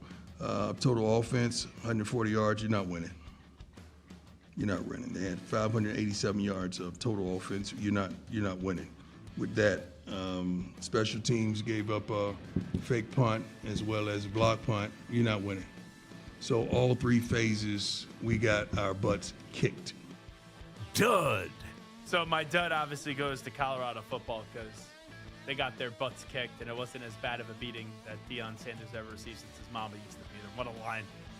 Even when his team stinks, he's still great at the podium. All righty, Nico, what do you got?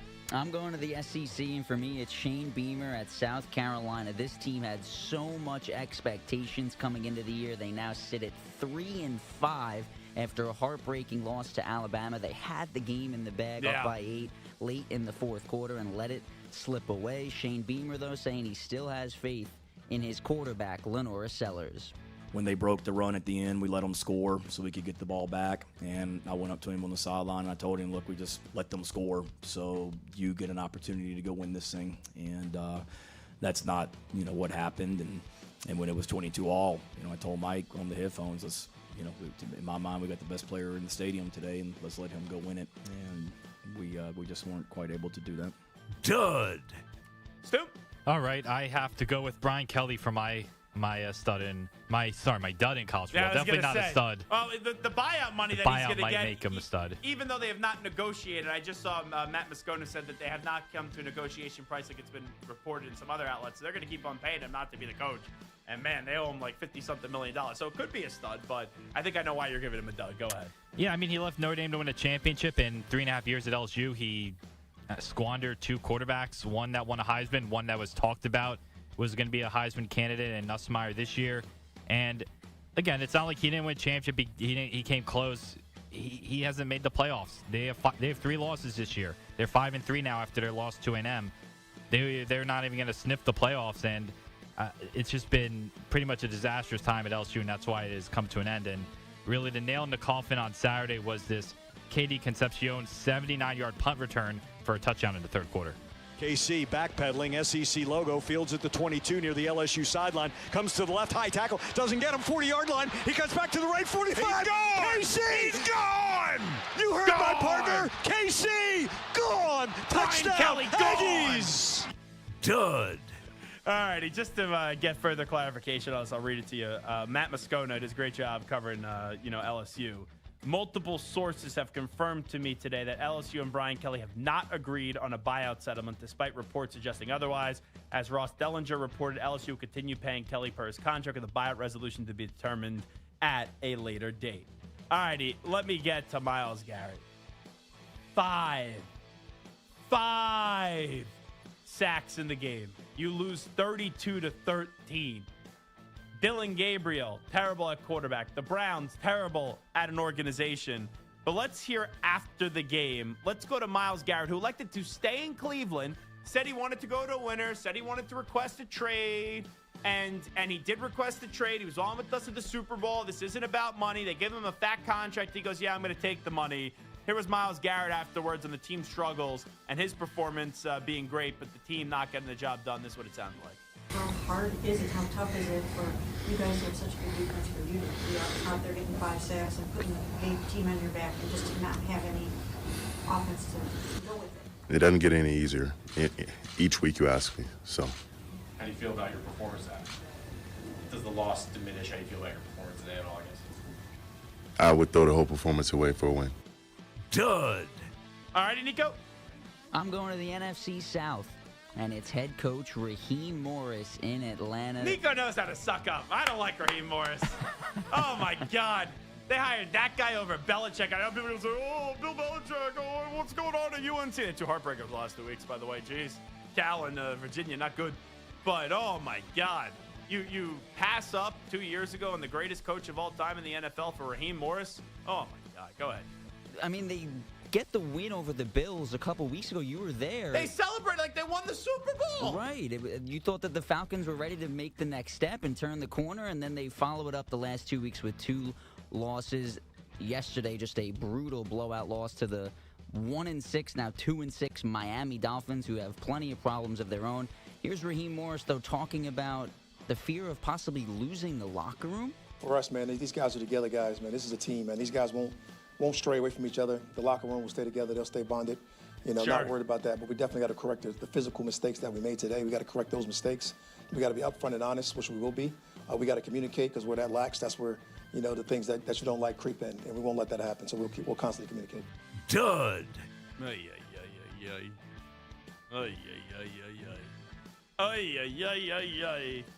righty, Stu, go ahead.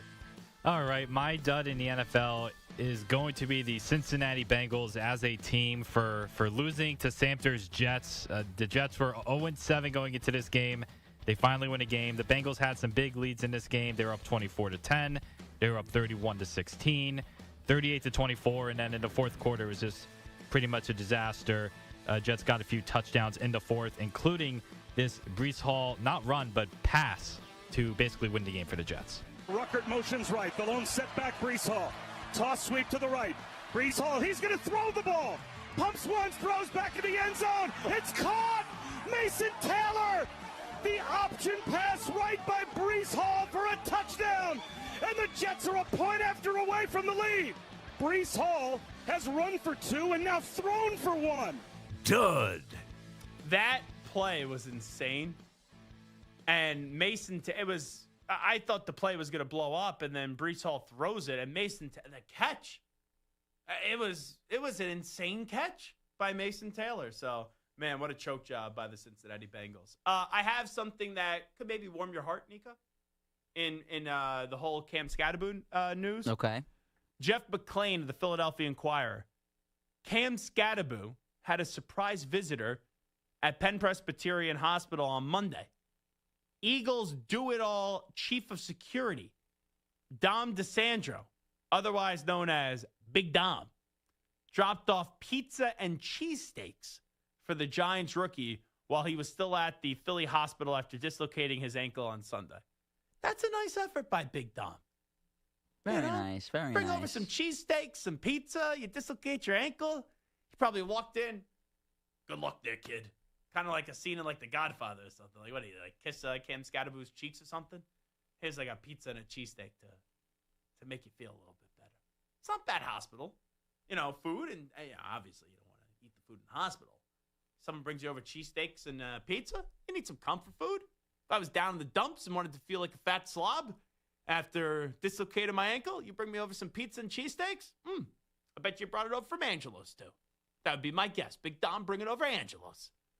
You ever have that Danny and Coop cheesesteak, by the way, which basically Angelo's do, right? I think you did. I did, yes. A few months ago. During the summer, it was. Phenomenal? It was so good. It was probably the best cheesesteak I've ever had. Yeah, I got to go on one of your nighttime diets, Stu. If you know what I mean. And, say something funny. And walk on over and go get myself a Danny and Coop cheesesteak one night. All righty, this is Zach Gelb Show on the Infinity Sports Network. When we come on back, where could Brian Kelly land next? He's out at LSU. We're all focusing on who could be the next coach of LSU. I think it's going to be Lane Kiffin. Well, where will Brian Kelly go from here? We discuss on the other side. You're in a 5-minute break.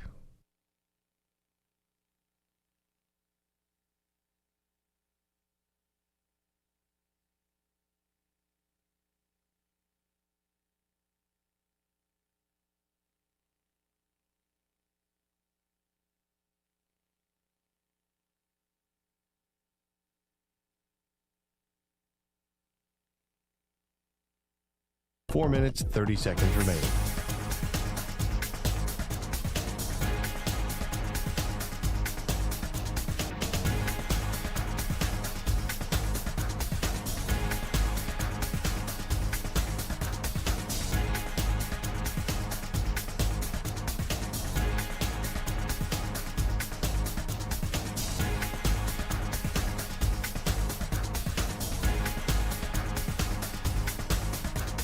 Four minutes remaining.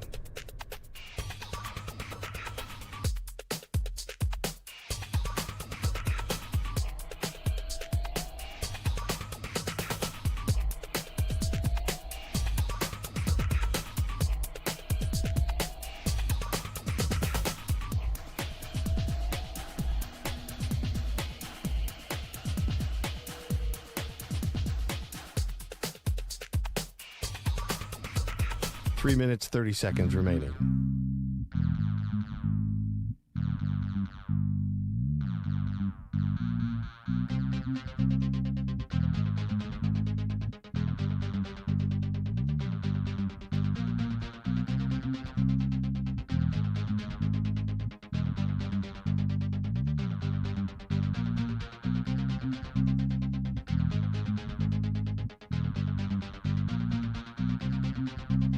3 minutes remaining.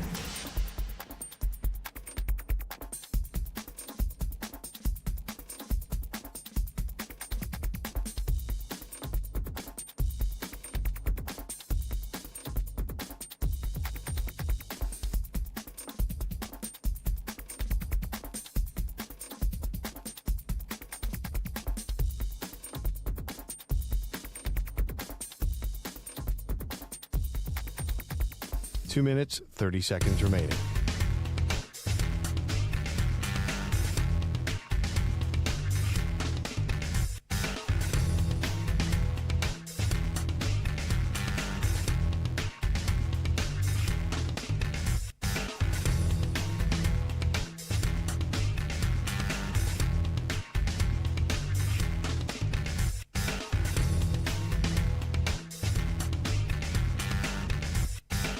Two minutes remaining.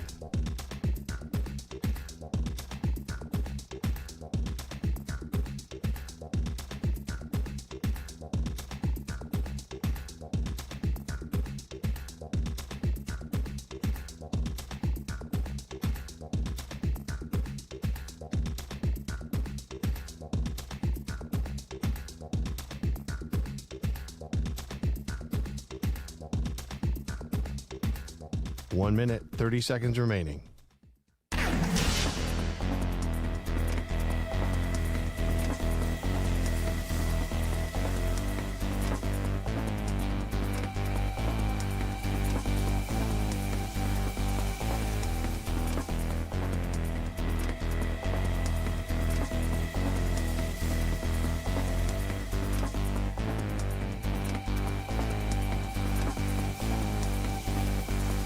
One minute remaining.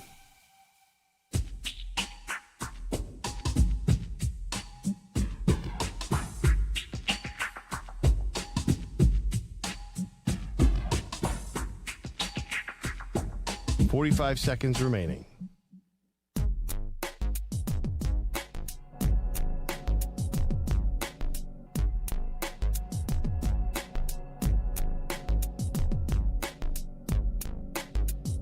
.30 seconds remaining.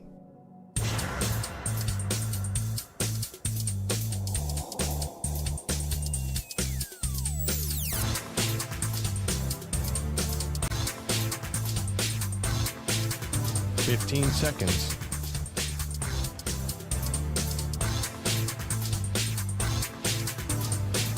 Break ends in 5 seconds.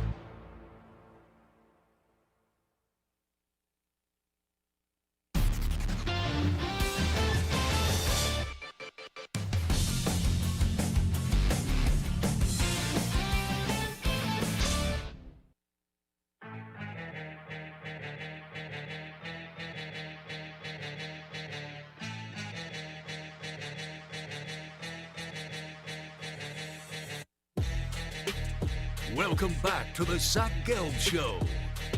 Alrighty, welcome back. Zach Gelb here with you on the Infinity Sports Network. I was not here Friday because I was making my way to Lincoln, Nebraska. What a time I had in Nebraska, by the way. Landed Friday, went to the campus, obviously, and had a few drinks at some of the local bars out there.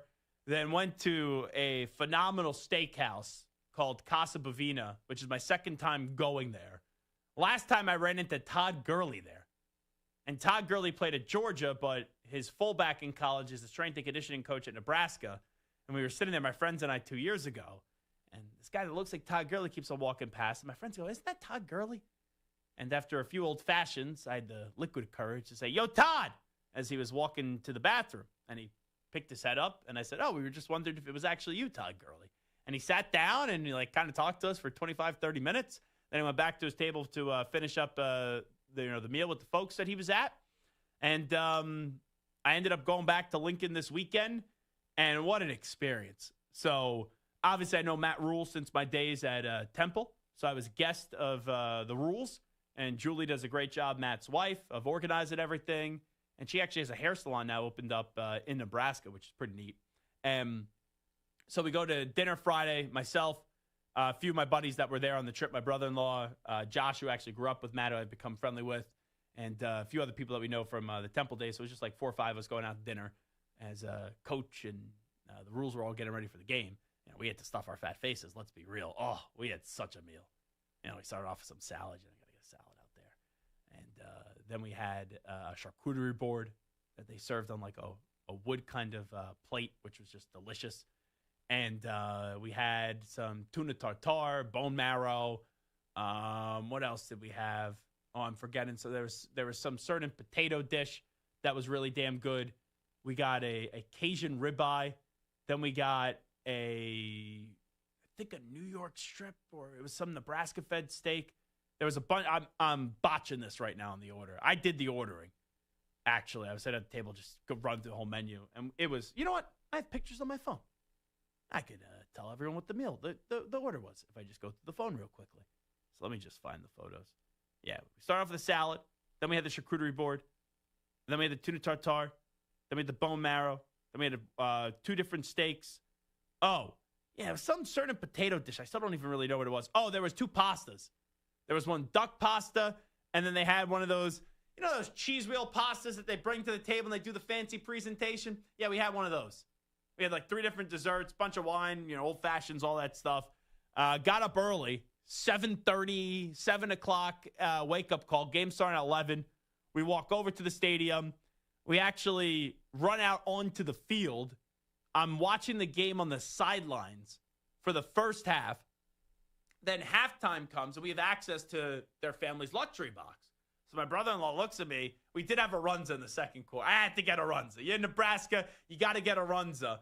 Before we get into the halftime, Timmy Trumpet was there. Yeah, Timmy Trumpet.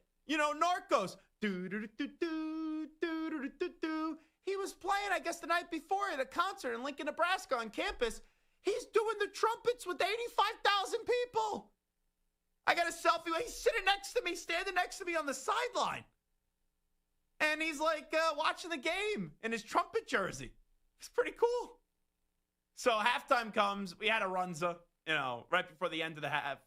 And my brother-in-law goes, I'm hungry. Let's go up to the luxury box. We watch the game on the sideline. It's awesome watching the game on the sideline, but it's sometimes tough to see when you're right on that field level. So we go up to the luxury box. I stuffed my face. There was crab. There was this homemade pizza company that was to die for. These 2 really nice people that were from Lincoln, Nebraska. They brought pizza over, shrimp, hot dogs, hamburgers. I'm stuffing my fat face, having a few local beers too. So I'm enjoying myself. And then we're watching the second half. They run a kickoff back, and they score a touchdown. And everyone's like in the boxes looking around at each other because it's a friends and family box. And they go, no one's leaving. Like they just scored. No one's leaving. And Matt's wife, Julie, comes over. And I've known her since my days at Temple because she was involved in like student health or something when I was at Temple. And she starts watching. Like I'm sitting right next to her, and we are watching the game together. And it was the most nerve-wracking experience of my life. Like, I've seen my team come back down from 28-3 in the Super Bowl. I'm sitting here watching the game with the coach's wife and family, and it's they were up big, then they were blowing the game, then they end up winning the game. With 3 minutes left, we get escorted down to the sideline. Game ends. We run onto the field, go into the locker room, see the whole speech afterwards, then escort coach to the press conference. And then we had a good night afterwards, just hanging out. And, it was pretty cool. It was an awesome experience. It was honestly one of the coolest. And I've done a lot of cool things in this job. One of the coolest things I've ever done. So that was awesome. So pretty damn cool. Then Sunday, I didn't do a great job logistically planning this. Sunday, there's not a lot of flights out of Omaha. So the airport, you're in Lincoln. Sunday morning, I had my brother-in-law drive us. We got up at 3:30. We left at 3:45, back in the rental car. And we went right back to Omaha to go drop off the rental car, refill up with gas, and then get on a plane that left at 6 o'clock in the morning. So not a lot of sleeping for your boy in the last 24 hours. I had to get back to watch all the football. So I watched all the NFL games yesterday. And by the way, there's nothing worse than being tired and the football just being horrible. The NFL football yesterday was the 1 o'clock games, blowouts. 4 o'clock games, no bueno. the night game was fun for the first half. In the second half, the Steelers just got pretty much dominated by the Green Bay Packers. At one point, I thought I needed like toothpicks on my eyes to just like keep them up from falling asleep. So it was a really fun time in Lincoln, Nebraska. And then, hey, yesterday I'm sitting around late Sunday, and you find out that boom, as I'm getting ready to eat some dinner, that Brian Kelly gets fired. So we've been approaching this for most of the show. Who's going to be the next LSU coach? And obviously, I think it's Lane Kiffin. If it's not Lane, you got to make Dan Lanning say no. I'm not saying Dan Lanning is going to be the next head coach of LSU, but I think that could be the one phone call that could move him. Ultimately, I do think he would stay at Oregon. I ultimately think it's going to be Lane Kiffin. But if it's not Lane, if it's not Dan Lanning, let's say those are the two big fish. You swing and miss there. People say Marcus Freeman. I don't think Marcus Freeman is leaving Notre Dame. As Stu said, I think if he leaves Notre Dame, it's for the NFL or to go back to Ohio State. But then you look at some other Power 4 coaches, Brent Key, Kenny Dillingham. Those could be two names. I think Kenny Dillingham would be a rock star there. Look what he's doing in Arizona State for the most part. And if you got to go into the G5, maybe it's John Summerall. Joe Brady has some LSU connections, but I don't know how much he loved coaching in college, and he's on the verge. He's on the precipice of becoming an NFL head coach. He could be coaching Joe Burrow and Jamar Chase next year, for all we know, with the Cincinnati Bengals. So would you rather be an NFL or college coach? Who knows? But let's just skip around the room here real quickly because we've gone through who's going to be the next head coach at LSU. I think it's going to be Lane Kiffin. Stu, you said Lane Kiffin as well, right? I did. I said Lane Kiffin, yep. And Nico, who was the name that you gave? I liked Kenny Dillingham or Brent Key. Okay. So now, where does Brian Kelly next land? Yeah, he could take a year off. I know they're still negotiating the buyout. They're going to own 50-something million. We'll see what they end up finding. If he waits, though, maybe there's some offset language. So if he jumps right back into it, maybe LSU gets some of the money back. But maybe he waits till next year. I kind of think Brian Kelly's going to try to go find that job right away. Usually these coaches, they're addicted to coaching. And in theory, it's good to take a year off. I don't know how many times they actually do so. But you look at the resume of Brian Kelly. He was at Grand Valley State as a head coach the first time. Then Central Michigan, Cincinnati, then Notre Dame, and then he left Notre Dame to go win a championship at LSU. And then 3.25 of a seasons later, he ends up getting fired at LSU after going 10-4, 10-3, 9-4. But this year, 5-3 when the team was supposed to make the college football playoff, and he had a Heisman Trophy winner when Jaden Daniels, and obviously that was the case. But now you go to a 12-team college football playoff format. You lose last year. You don't even get it last year. And now you weren't going to get in this year. It's just tough to really make a case why Brian Kelly, who was never a fit and didn't always treat people the right way, it's kind of tough to then say, oh, he should be brought back. And you kind of knew he was a dead man walking. And I can at least give credit to LSU that they recognized that. They said, okay, we got to move on. Instead of just bringing him back next year and doing a Billy Napier thing where, then after a few games, you're going to have to move on for him. So the job's open right now. Andy Staples put this list together. LSU, Florida, and obviously Brian Kelly's not going to become the next head coach of LSU. He just got fired. Penn State, Arkansas, Virginia Tech, Oklahoma State, UCLA. Stanford's going to be open. It's a one-year Frank Reich interim kind of deal.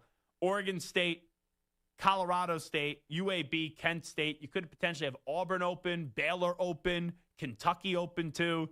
So I'm going to say Brian Kelly. I could see Silverfield being the next head coach of Virginia Tech. Could also see it being James Franklin. I think a spot like Virginia Tech would be good for Brian Kelly. ACC, not a big boy conference. Solid resources at Virginia Tech. Maybe it's Shane Beamer. Maybe he goes there if things don't work out in South Carolina. You're avoiding the SEC. You're avoiding the Big Ten. You go to the ACC. And Brian Kelly showed he could be a good coach. I don't know if he's a great coach. And that good, not great would kind of fit the vibe of a Virginia Tech. So I'll say Brian Kelly, Virginia Tech. That's just something that I envisioned yesterday. Stu? I'm going to go with Wisconsin, and Ooh. I think be good. Yeah, I think so. Fickle is on his way out there. I think we can all kind of assume that is the case. If you look at where Kelly was before LSU and kind of where he had success, Grand Valley State, which is in Michigan, Cincinnati, Ohio, Notre Dame, Indiana, Central Michigan, just that area of the country, that central northern part of the country, I just feel like he'd be a good fit. I think he can kind of develop a running game. He did a pretty good job at Notre Dame throughout the years, developing good running games behind good offensive lines. I think that might be like a good spot for him to succeed. It's a good level for him, too. LSU's a little too big. I think Wisconsin is that next level down where I think that's a nice fit. And also, you just got to be good, not great. I like that kind of fits in line right there. Yes. Nico? I'm also looking at the Big Ten, but I'm going bigger. I think Brian Kelly in Happy Valley would be awesome. Why get rid of James Franklin? It's the same damn thing. It's a guy that is obnoxious. He's a pompous ass, and he just wins a bunch of games but doesn't win the games. You may as well keep James Franklin. Are you just trying to get a reaction out of me with that one? No, I'm being honest. All right, explain yourself. I just think if that... Chernoff was here still, he'd be like, this is why you don't put the producers on the air. It's the Zach Gelb show. I want to use Zach. If I wanted Nico to be on the air, I would make it the Nico Scarlano show, but we'd probably have to change his name because that's too many syllables. Nico Scarlatos on the Infinity Sports Night just sounds sloppy. All righty, go ahead. Tell me why. I just think that Penn State is in a better position than what Notre Dame was in when Brian Kelly got there. So if he was able to take Notre Dame and make them a championship contender, I don't see why he wouldn't be able to do the same thing at Penn State. Yeah, the problem is they already are a championship contender, right? In theory. Like a team that you walk in, you say, oh, I win 9-10 games, right? Be in the college football playoff. Loose definition of a championship contender. But then you don't win those big games. That's the thing. Stu saw it. And he got to a national championship. I think Alabama just scored again up against them. They make the college football playoff. So, Brian Kelly, oh my God. That'd be James Franklin and Brian Kelly with the Spider-Man pointing at one another. That's what that would be. All righty, we'll take a timeout. We'll come on back. I have changed my opinion on the tush push. I will tell you why when we return. Update time first. The Ackman, Rich Ackerman. Infinity Sports Network. Sports Flash. And it's brought to you by Progressive Commercial Insurance, who protects small businesses with affordable coverage options. Quote today at progressivecommercial.com. The Commanders have struggled amid expectations and injuries and take on the Chiefs to close out Week 8. Of course, they'll be without quarterback Jaden Daniels, so Marcus Mariota gets the start against the defending AFC champs. Like I said, after the game, we have the right guys in the locker room and truly believe in what we're building here. And it's the NFL. You're going to kind of go through these valleys. And at the end of the day, we have the guys in there to climb out of it. And I'm fortunate to be a part of it. Commanders have also struggled on defense, allowing an average of over 364 yards a game. The Bills' Ed Oliver out indefinitely. He'll have surgery for a torn bicep. Bryce Young is day-to-day. Head coach Dave Canales said he could return to practice Wednesday. The Bengals' Joe Flacco day-to-day with a shoulder injury, as is Browns running back Quinshon Judkins. Texas quarterback Arch Manning is in concussion protocol. Game 3 of the World Series tonight with the Dodgers hosting the Blue Jays after the two teams split the first two in Toronto. Tyler Glasnow gets the call for the defending champs. Toronto counters with 3-time Cy Young Award winner Max Scherzer. I'm Rich Ackerman. The Infinity Sports Network is on your smart speaker. All you have to say is play Infinity Sports Network. That's it. Play Infinity Sports Network.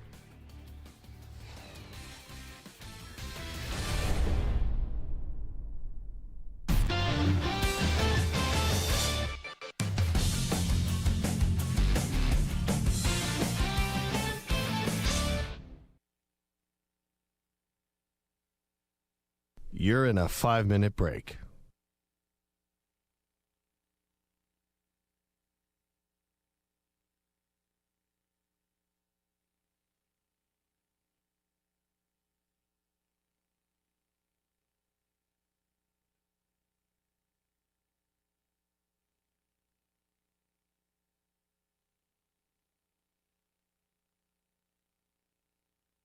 Four minutes, 30 seconds remaining.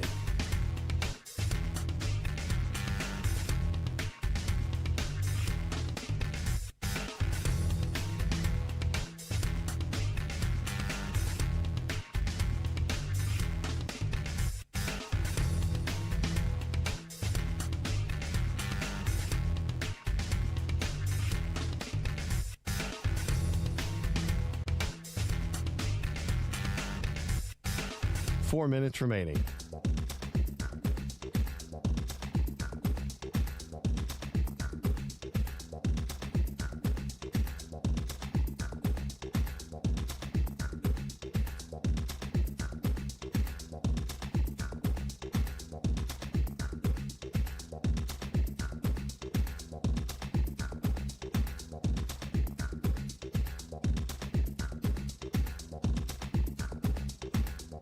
3 minutes, 30 seconds remaining.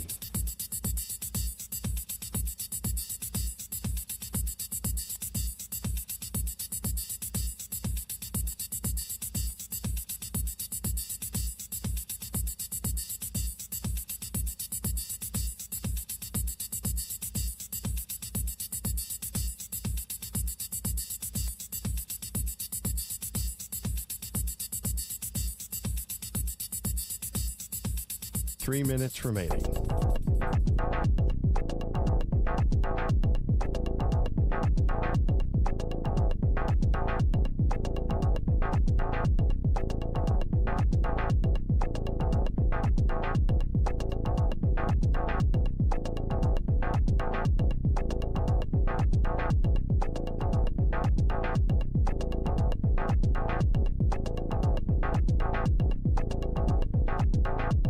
Two minutes, 30 seconds remaining.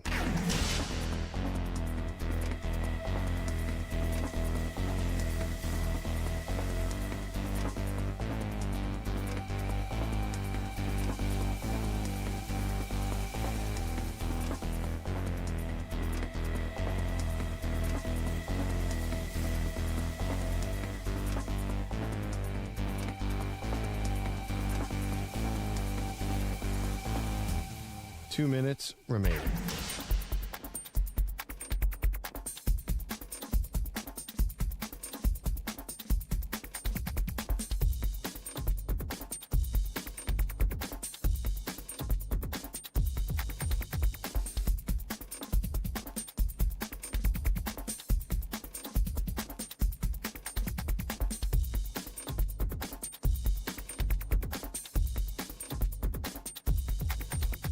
One minute, 30 seconds remaining.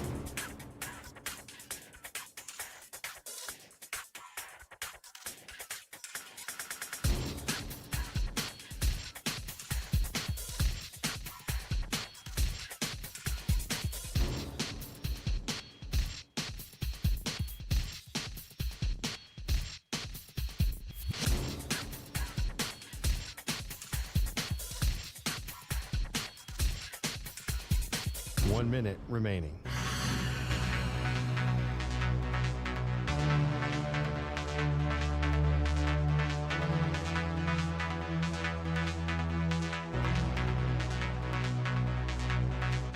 Forty-five seconds remaining.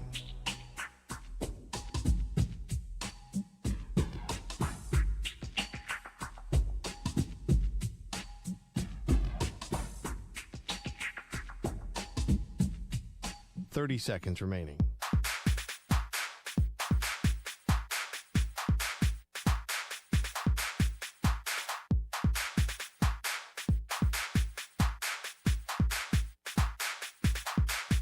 Fifteen seconds.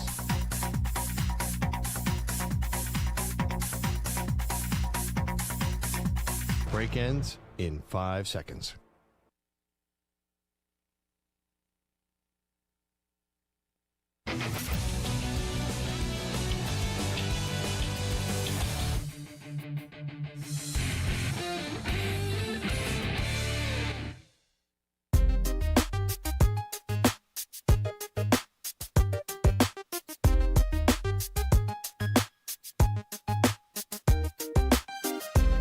Listening to the Zach Gelb Show. I'm going to be betting on the game tonight. Well, Commanders going up against the Chiefs. And I'm doing an anytime touchdown parlay. And I usually don't like to, when I do an anytime touchdown parlay, do it with the same team. But I couldn't decide between Rashee Rice and Xavier Worthy because I think they're both going to score. And I first said Rashee Rice, and I'm like, I kind of think it's going to be Xavier Worthy. So I just said, you know what? I will parlay them together up against this Commanders defense that isn't anything special. This portion of the show is sponsored by Square. More than 4 million neighborhood businesses run on Square. To learn more, go to square.com or just stop by your favorite local business. See you in the neighborhood, Square. The Commanders visit Arrowhead to take on the Chiefs tonight on Monday Night Football. Washington is 3-4, and they will start Marcus Mariota tonight for the injured Jaden Daniels. And, of course, we'll be going up against Patrick Mahomes and Kansas City. They have won 4 out of their last 5 games. Let me do a little bit on the tush push. So this was Kayvon Thibodeau, and I'll set up the scene. The Eagles run the tush-push yesterday. Now, I wasn't watching the game with the sound on, but I saw it afterwards. And, Nico, I know you're a Giant fan, so you could be a little bit biased here. So, Stu, you will kind of be our checks and balances here. If you think Nico has crossed the line, you just smack him. And you say, hey, Nico, shut up. I'm Stu. I'm going to talk here for a second. Capiche? Capiche. But anyway, that ball was a fumble. Jalen Hurts fumbled it. And they talked about the forward and they blew the whistle. But the whistle, I watched it afterwards. The whistle starts getting blown, and you hear the whistle very loudly after the ball is already on the ground and in the hands of Kayvon Thibodeau. So I thought that should have been a fumble yesterday, and Kayvon Thibodeau got screwed out of it. Your thoughts, Nico? I very much agree. I mean, my issue with this is that I don't think the play should be banned. I'm fine with keeping it because you have to credit the Eagles. They cooked up a play that nobody knows how to stop. But then you can't also give them the breaks, whether it's the false starts that they haven't been calling that everyone's complaining about, and now this. The play is already undefendable enough. When something like this happens, don't give the Eagles the benefit of the doubt because they've already shown that no one knows how to stop it. Mm-hmm. So when something like this happens, you got to try to let it go the other way. I truly think that it was a fumble. But even if it's a debate, give it to the other team so that it doesn't show that the play is that undefendable. It shows that there's ways for teams to stop it. That's not how you officiate. They should just let the play on out instead of blowing it dead right away. Because here's the thing. The tush-push, and this is the fundamental issue of it, you could keep on pushing the player, and if they kept on pushing the player there and Hurts, and he kept on getting 3 or 4 yards, they would let that continue. But when the ball comes out, you blow the whistle and you said, oh, they blew it earlier? That's the part that I didn't get. But here's the thing. I was pro tush-push. I thought the entire offseason, the arguments I heard from people were lame. They were idiotic. And it just sounded like a bunch of sour grapes with people bitching and complaining. Well, the Eagles do something great. Well, we got to outlaw this. That's what I thought it was. It has been officiated so horribly this year. You had the linemen jumping on every time they, the ball is snapped. You have yesterday where it's obviously a fumble, and then they say, oh, no, we blew the whistle earlier. It's almost as if, and I right now know there's not a lot of trust in sports, right, with what's going on in the NBA. And that has a trickle-down effect across all the sports. It's almost that the NFL wants this thing banned so much, and they were so annoyed that they were 2 votes short in the offseason, that now they're basically telling the officials, we want you to officiate this so poorly with the Eagles. I don't know if that's actually true. Let me be clear. And I say that a little bit tongue-in-cheek, but that's the way that it just feels as someone that was pro-tush-push. And now I'm sitting here, and I'm saying this play's got to go. Because every time we talk about it this year, it's sloppy. And it's creating such a fuss that whether you're pro it or not, it's getting banned this offseason. Right? Like, you have no problem with it sticking around. You said that, but you do think that it's going to get banned this offseason, right? Yeah, absolutely. There's no way it's not now. Yeah, so let's hear from Kayvon Thibodeau afterwards. He gave his thoughts on the tush-push. What was going through your mind during the tush-push where it looked like you forced a fumble? Man, I don't know. That's some man. Honestly, when it comes to that play and what happened, I feel like, the refs, they got a kind of a hard job because they don't know when to stop it. And I think it's tough on defense, obviously, because it's like you stop the first surge, the ref don't blow the whistle. You get the ball out and you take it, and all of a sudden it's, whatever you said, forward progress. So at the end of the day, you just got to keep playing, man. Try to keep giving it your best and live with the results. What was their explanation to you, at least? Did you ask him? He said they called the forward progress before he reached the ball out. So sounds like some bullshit to me, but you didn't hear a whistle, right? That's the hard part about the tush push. Yeah, sorry. I mean, that was a great call by the ref. Did I say at the end you're going to get fined? Yeah, I think a player said to him, you're going to get fined, so then he quickly changed course to compliment the refereeing. Yo, he curses a lot. He does. He did that with us, didn't he? He did it with us. He sat down when he was getting in a fight with Des Bryant, and on the interview, Bobby Okereke was with this Giant captain, and Bobby Okereke looks at me when Kayvon Thibodeau starts off the interview, bleep the Cowboys. And I was texting with Bobby afterwards. I know, Bobby. I text him. I go, dude, I was dying. Because when someone curses on a radio show, right, we dump it. But I still hear the curse. And I just laugh. Because you know you're not supposed to curse. And then after they beat the Eagles 2 weeks ago, remember he went on, now it's on the radio. He went on, I think, with Manuel Acho and LaShawn McCoy. And he said, F the Eagles. And now he's saying F the refs. And the refs are a bunch of bull bleep. But yeah, this is it. If you enjoy the tush push, enjoy the tush push for the next few months. Because whether it's the lineman jumping or the officiating nonsense that went on yesterday, the league's going to sit there and say, see, we can't get 2 more people to vote this down and just abolish the tush push. And I was pro tush push. But it's become so sloppy that it just gets to a point where I go, even though I have no issue with the play, it's the way that the play just gets officiated so properly that I'm just sick and tired of talking about this nonsense. So what happens when you're sick and tired of talking about something? The league steps in. They say, hey, it's not good for the league, so let's just wipe it away. And let's say goodbye to the tush push. Zach Gelb Show, Infinity Sports Network. The biggest story of the day, Brian Kelly is out with the Tiger family. Who will replace Brian Kelly at LSU as that becomes the biggest job available on the market? Sorry, Florida fans. Sorry, Penn State fans. LSU is job number 1. Patrick Peterson. He knows a thing or two about LSU. He's going to be going to the Pro Football Hall of Fame one day. He's scheduled to join us live on the show when we come on back in 5 minutes.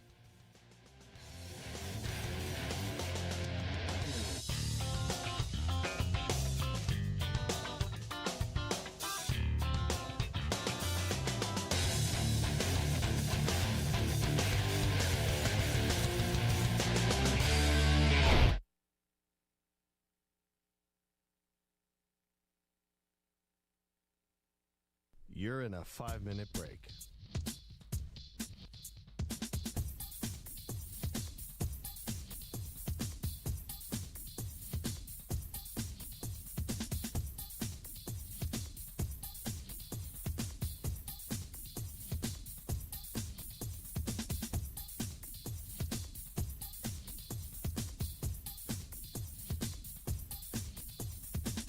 Four minutes, 30 seconds remaining.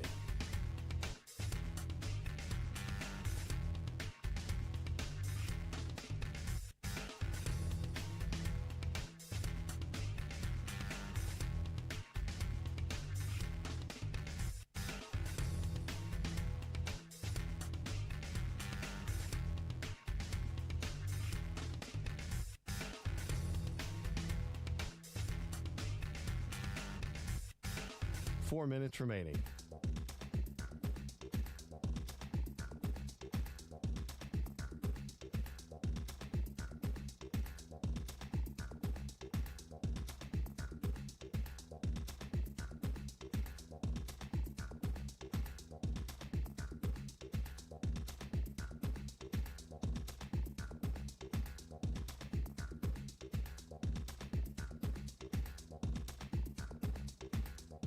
Three minutes, 30 seconds remaining.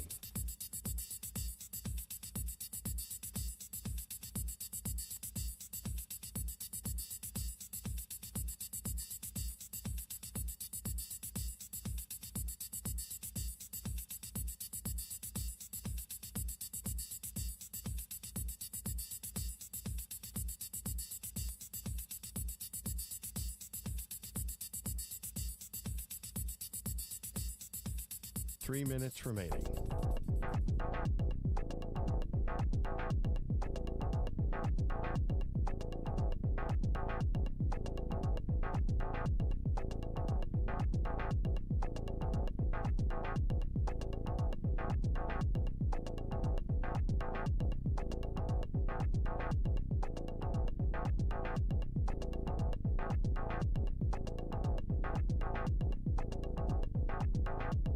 Two minutes, 30 seconds remaining.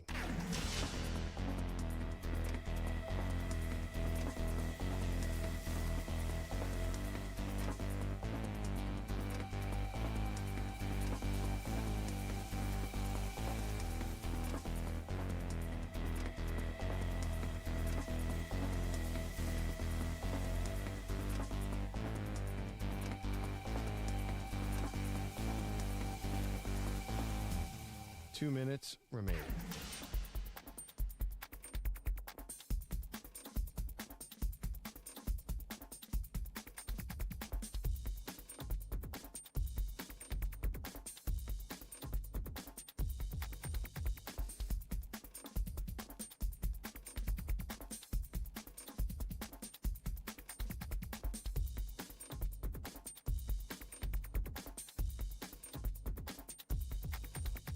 One minute, 30 seconds remaining.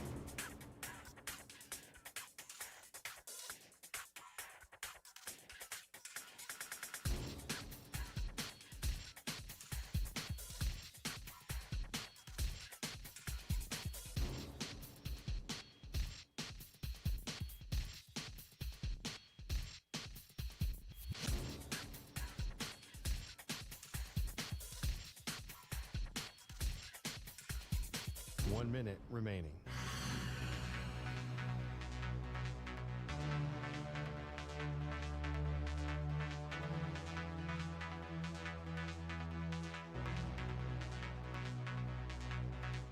Forty-five seconds remaining.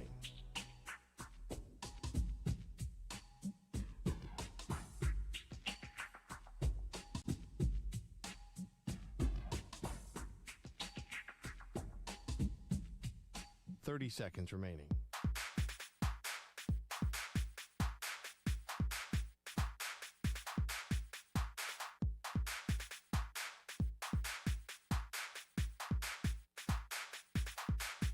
Fifteen seconds.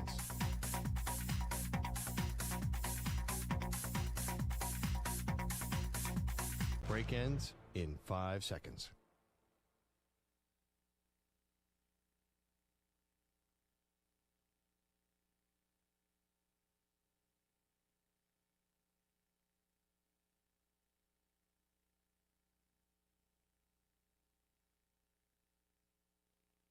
To infinity and beyond. He's live. He's nationwide. This is the Zach Gelb Show.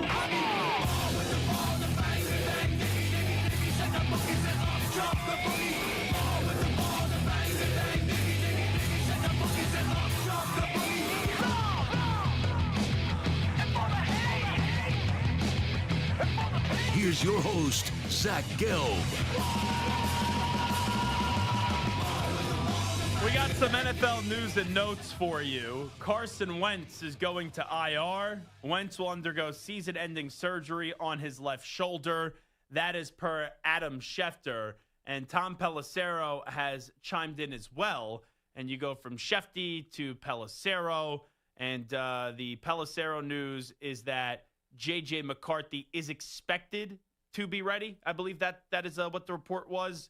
J.J. McCarthy is expected to be ready and return to the lineup this week. The only other QB on the Vikings roster for now is rookie Max Brosmer. So that is it for Carson Wentz. Now you look at J.J. McCarthy, takes over a team that's 3-4. We saw on Thursday Night Football the Chargers just absolutely destroy Minnesota.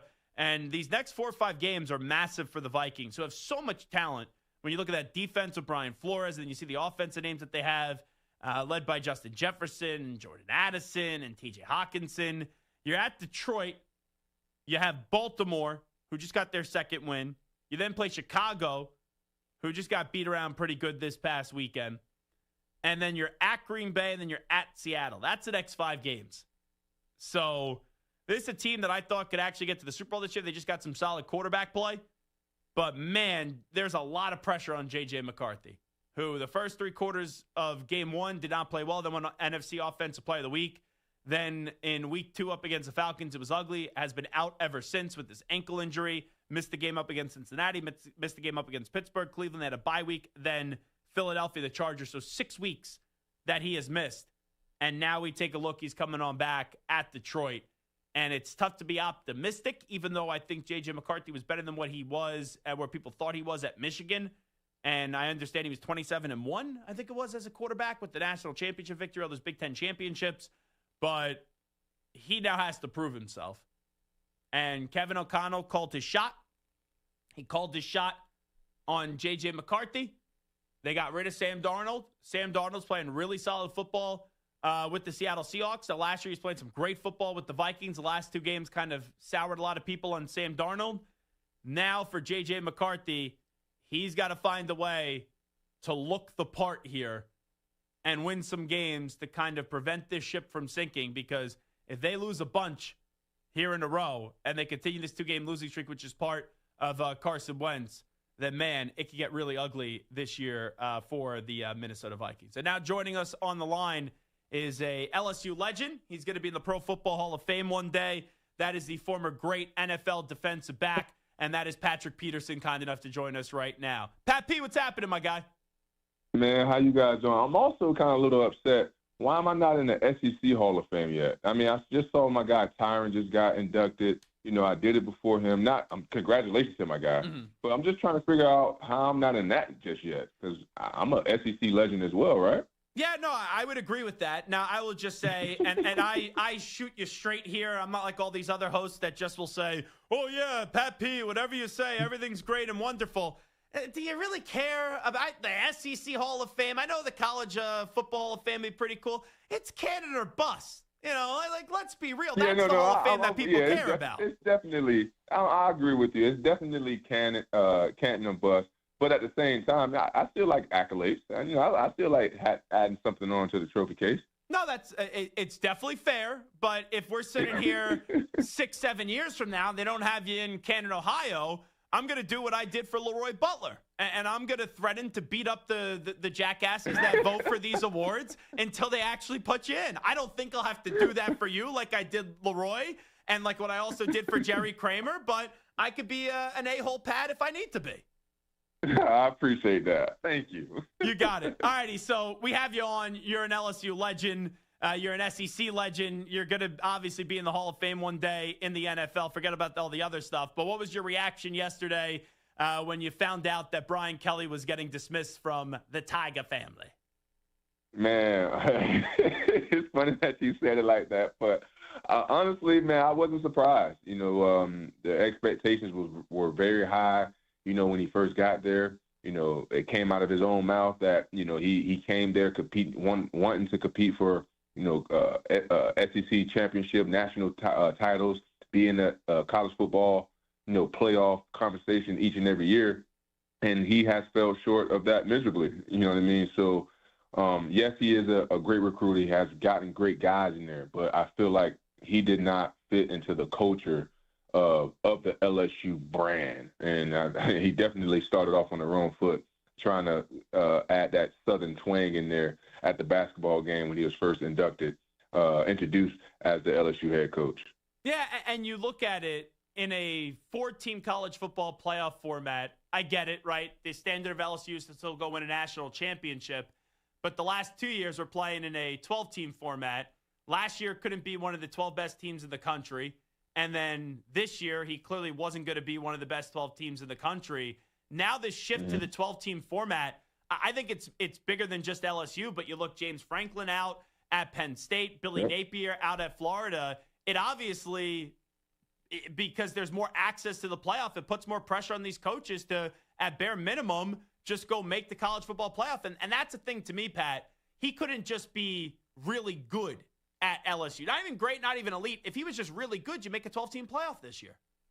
100%, and it was a lot of just mishaps, and I won't necessarily say coaching errors, but like game management, in my opinion. Just watching those games, how we don't have timeouts when we need them at the end of the games, how we don't make the right play before halftime. How it seems to me that he could, point the finger at everyone but him when he's the head coach. It was just a lot of things that I did not like as him being the head coach of the LSU football team. I just feel like he blamed everyone all the time. You can even see it, on the sideline when he's, cursing at the head coach. I understand fire, but I understand, passion for the game, this, that, and the other. But at the same time, when you have that job, you have to take accountability. You have to stand at the forefront and take all of the responsibilities of what's going on. And I feel like he never did that. Yeah, and you also look at it in the year of 2025 going into 2026 when you'll have a new LSU head football coach. That dictator style, my way or the highway type of style, I just don't think it works in football really anymore. and you kind of need a player's coach who isn't a doormat. Like, that's what I look for now in the hiring process. And I clearly don't think that Brian Kelly, here's the breaking news of the day, he definitely wasn't a player's coach, Pat. No, he wasn't a player's coach, and I'm gonna tell you when it really started to go downhill when he fired Coach Tommy Moffitt. Coach Tommy Moffitt is honestly, I've been in that program, I've seen it, I've been through his workouts. He is honestly the real backbone. He was the real reason of not the real reason. He was the backbone of that LSU program because we was with him every single day. He was the one that was getting the guys wired different, getting us in shape, getting us in, physical war ready for when it was time for Saturdays. We was going to be the most physical team, regardless if we won or lost. After you played LSU, you was going to feel it. And that's what Tommy Moffitt instilled in us each and every day that we was with him. So when he fired him, his first fire, I'm like, what? You firing Tommy Moffitt, a guy who is honestly probably more of a father figure to the team than the head coach. And no disrespect to Les Miles, no disrespect to Nick Saban, but that's how important Tommy Moffitt was to the LSU program. And when he fired him, when that was his first fire, I was like, oh yeah, this guy is not going to be a fun ride for him because Tommy Moffitt had more leverage than some of the head coaches that was there. And when that was his first fire, I was like, yeah, this is not going to be a good tender for Brian Kelly. Patrick Peterson here with us. For the first few years of this tenure, it was, hey, the offense is rocking. The offense is humming. The defense got to figure it out. And then this year, the defense started off on a good note, and the offense has just been dreadful for the majority of the season. I know that it's not all on the coaching. The coaching plays a big part of it. But when you look at the offense with Garrett Nussmeier and company, why do you think it's just been this bad? Because they were just serviceable this season. We're probably not having this conversation today. Yeah, just very disappointed with the offense and how they came back and just underachieved for the most part. I know a lot of guys went on to the NFL and things like that, but Nussmeier, he was basically, the key to the car. I feel like he had the ability to make everyone go. Obviously, I feel like the last game we had the last 2 weeks we had a kind of, a kind of a efficient run game. But every quarterback needs a run game. At LSU, we always been known to run the football when we wanted to. And I feel like that's been something that's been hindering his success in this year of us not being able to run the ball efficiently. And also all of these teams now, because I do college football games for CBS.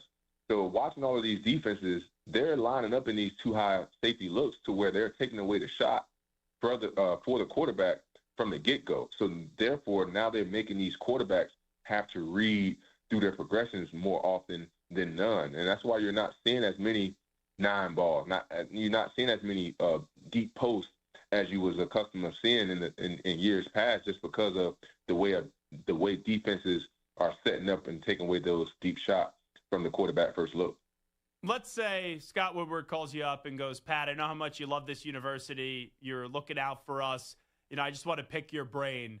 I want to ask some alum on who you think they should hire. Who would you recommend as the next LSU head football coach to replace Brian Kelly with? Man, I would love, because I believe now this game is young, just like the NFL. Like these organizations, these institutions, they want coaches that's able to relate to these kids. So I think you have to go young. You don't have to go young, but at least go towards someone that can recruit, someone that can communicate with these kids, someone that can fit in with them, and someone that these kids can trust. So I love Joe Brady. I love bringing his name up just because what he's been able to do when he was there with Joe Burrow, and what he's been able to do, when he in his time in Buffalo right now. I saw that the Nick Saban name has came up a couple of times, but I think Nick Saban is very comfortable not coaching and receiving his paycheck from ESPN every week, being on College Game Day. Jimbo Fisher, he's a guy who's been in the ranks, and I believe he won a championship with Nick Saban in 2003, if I'm not mistaken. But he's a guy who's been in the locker room, who's been in Baton Rouge, who understands what it takes to win, and also recruit very, very heavily in to get guys there to win championships. So those are the 2 guys who I would lean on. James Franklin, he's not a bad candidate, but we got to get someone in there that understands that LSU pipeline, that understand what it means to win right now, because we're in a day and era to where mediocrity is not acceptable anymore. Like going 9-3, 9-4, like you have to be in the conversation of competing for conference championships, and that's what keeps your job safe. What about Lane Kiffin? I didn't think Lane Kiffin would leave Ole Miss for Florida, but I think he would definitely leave for LSU. Your thoughts on Lane? I think, I would love Lane Kiffin just because of what he's been able to do as well. His pizzazz that he has on the offensive side of the ball, his ability to be being able to recruit. I think that would be a great hire if we are able to steal Lane Kiffin from Ole Miss. But I believe it's going to be an extension coming up soon from Ole Miss that they're going to make him probably the highest paid coach in the in college football, and then that's going to put more heat on LSU. I saw that they was having negotiation with Brian Kelly about the buyout, so I don't know that situation as far as how much money they would have to pay out him and also bringing on another head coach. Well, they have to bring on another head coach, but at that dollar price, it's going to be interesting to see. But I wouldn't mind having Lane Kiffin as our head coach. Yeah, I'm just going to go on a limb, get him back to Jimbo, since Scott already had to buy him out once before. I don't think it's going to be Jimbo, but I'll tell you this. I don't think so either. I just thought about that. Yeah. But if it's not like, hey, let's say it's not Lane. Yeah, I think you got to call Dan Lanning. I think Dan Lanning will probably stay at Oregon. Maybe wants to get back in the SEC. You go through it. Let's say if Joe Brady goes, I could go coach probably Joe Burrow and Jamar Chase in the NFL. Does a name like a Kenny Dillingham at Arizona State excite you? Does a Brent Key at Georgia Tech maybe excite you as well? Man, I like Arizona State head coach, man. I had the opportunity to meet him a couple of times when I lived in Arizona. I love his energy. He actually, went out there and turned that organization around as well. My only thing is about bringing, someone in to the LSU culture. They have to be able to fit in the Louisiana community. That's the biggest thing to me. And being able to recruit as well, but being able to fit in and being able to touch the people and help and have the people have a better understanding of who you are. Because as you know, like Louisiana is probably the best hospitality state, in the world. So if you come in there being true to who you are and trying to get an understanding of what this community needs or what this culture means to this community, like I think you'll be just fine. But we have to find a coach who understands that, and I don't know who that is just yet. All right, let me just bounce around real quickly with some of the NFL teams that you played on. Kyler Murray, are you just not a believer in him? Is it time to – I know they have the contract, but is it just time, hey, at the end of the year you got to probably move elsewhere? Oh, man, you put me in a tough spot here to talk about K1. I honestly feel like K1, he has all the intangibles to be able to do, be special in this league. But, he has to be willing to take that next step. And with that being, the starting quarterback of a franchise, it's just certain ways that you have to carry yourself. There's certain ways that you have to conduct yourself to have the guys follow your lead, because at the end of the day, you can say what you want. It's a team effort that it is. But a coach always told me this: the speed of the leader is the speed of the pack. And quite frankly, the quarterback is more than likely is the leader of the team. So whatever speed that the leader is going, that's what the speed of the pack is going to go. And that's what I want to help him understand is that you are the leader of this pack. So whatever your demeanor is, however you carry yourself, that's how the team is going to carry themselves. And if he is able to understand that and being able to change his ways on how, he conducts himself on the field, after turnovers and things like that, I think the team will be in a better position. Just looking at someone that's trying to still figure it out in the NFL, and I think he can, is Marvin Harrison Jr. If he called you up, and I know that you were a defensive back, he's a wide receiver, but you know what it takes when you're looking at a great wide receiver. What would you kind of say to him now a year and a half in, and it's just not going the way that we thought it would so far? Man, for the most part, with Marvin Harrison Jr., he understands and knows how to play the game. He played Power 5, and I think it's Power 4 now. Yeah. They changed all these conferences. But now he played in Power 4 football. He played meaningful football. So he understands how to play the game. Now he just have to go into these games and just fall back on his fundamentals, because catching the football is the number one fundamental for a receiver. Drops is just unacceptable. So I don't know what drills and things that he used to make sure that, if things wasn't going right, he, went back and fell on a certain drill or things like that. But just hone in on the fundamentals, man. Making routine things routinely. You know what I mean? And once you start there, the chips should start to fall. But another thing I'll say about Marvin Harris is, I feel like you've seen a different Marvin Harrison when Jacoby Brissett was a quarterback versus Kyler Murray, because I saw a difference from the standpoint of the routes or the catches that he was making. With Kyler Murray, it was more of, 9s and 7s. And it's just me being a savant of the game and just watching the game and understand how, these plays are breaking down. But when he's in there with Kyler Murray, it's back shoulder fades, 7 routes, and stops. When Jacoby Brissett was in there, it was more overs. It was more deep comebacks. It was more deep outs. He threw a couple back shoulder fades. It seemed to me that the route tree was more available to him with Jacoby Brissett being the quarterback versus Kyler Murray. So I don't know what it is with that, but that's just my, scouting report from what I've been seeing since I've been watching the Cardinals this year. Interesting. By the way, I always like to make fun of your cousin and your cousin Brian McFadden, who I love, Patrick Peterson. He didn't have too many wins up against my football team when he was playing, and now he kind of gets thrown in the fandom of the Pittsburgh Steelers. And I texted him the other night. I said, hey, B-Mac, you and Pat may have to come out of retirement and play for this Steelers defense because they stink right now. They are bad, Pat. Oh, man, and all those guys, my guys, Joey Porter, Jalen, Slay, those my guys, man. I hate to see, what they're not able to do there in Pittsburgh, because being there with Mike Tomlin, being a defensive minded the guy that he is and how much he loves football, and having all of those guys there, I just thought it would be a better turnout from being, the worst passing defense in the league. I believe I saw they was 32nd in the passing right now. So that's very, very disappointing for me to see, knowing, the talent that they have on that side of the football. But they got to figure it out here pretty soon, because this will probably be, the 4th year that, the Steelers can possibly have a meltdown, in the middle of the season and give the Baltimore Ravens an opportunity to sneak back in there. So they have to figure it out quick, because you don't want to be in the same position that you was in the last 4 or 5 years of limping in the playoffs, not having any, momentum or things like that going into the playoffs, and have a first-round exit. So they have the guys on the pedigree of guys on the side of the ball. And I know I saw age been brought up a lot with, with Cam, TJ, Jalen, and Slay, and all of those guys. Yes, they are older, but they have to find a way to turn this thing around, because they have an opportunity to do something special.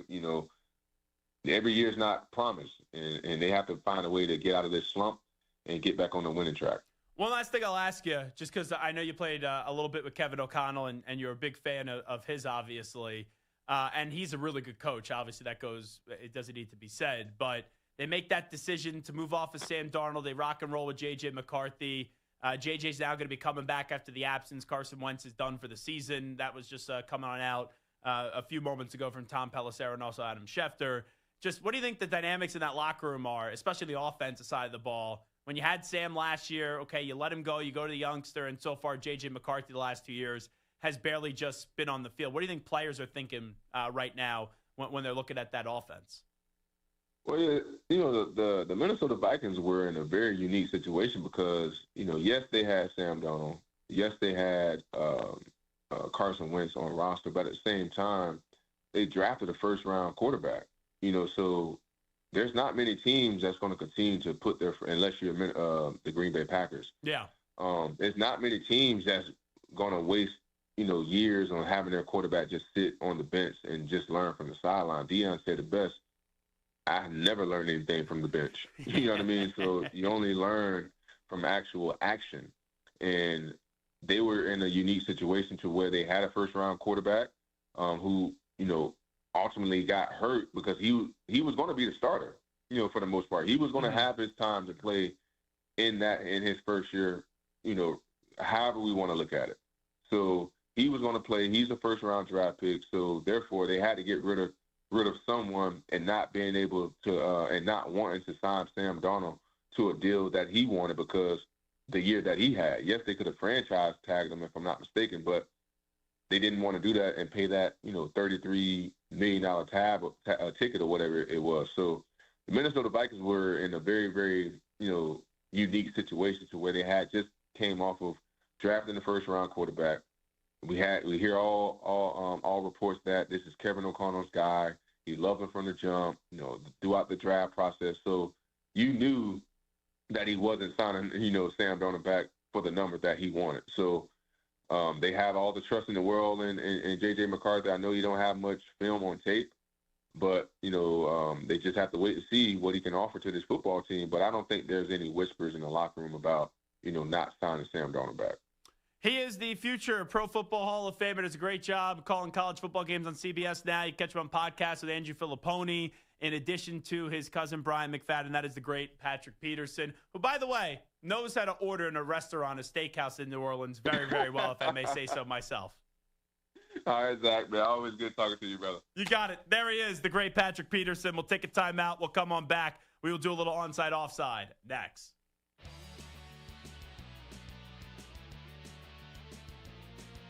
But first, DraftKings Sportsbook, an official sports betting partner of the NBA, is the place to bet on NBA stars this season. Download the DraftKings Sportsbook app and use code GELB. That's code GELB, G-E-L-B. Bet $5 and get 3 months of NBA League Pass, plus get $300 in bonus bets if your bet wins. In partnership with DraftKings, the crown is yours. Gambling problem? Call 1-800-GAMBLER.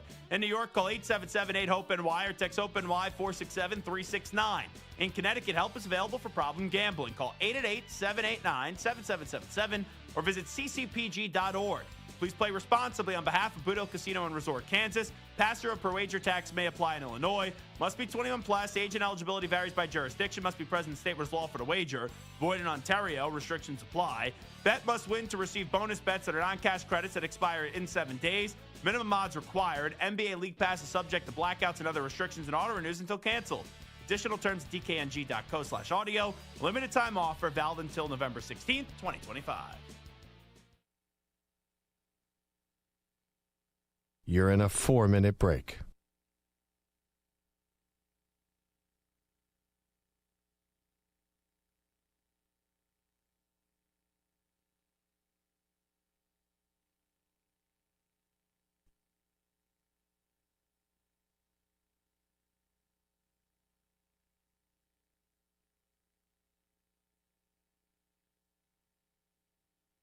Three minutes, 30 seconds remaining.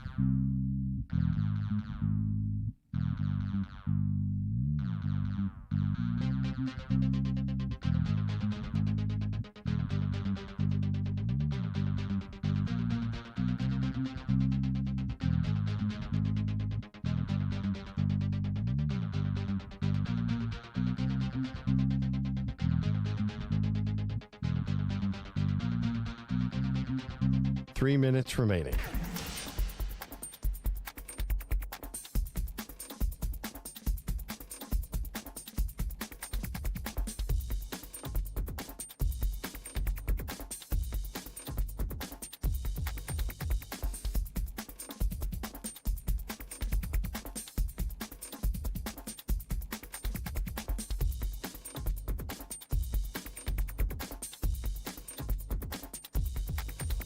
Two minutes, 30 seconds remaining.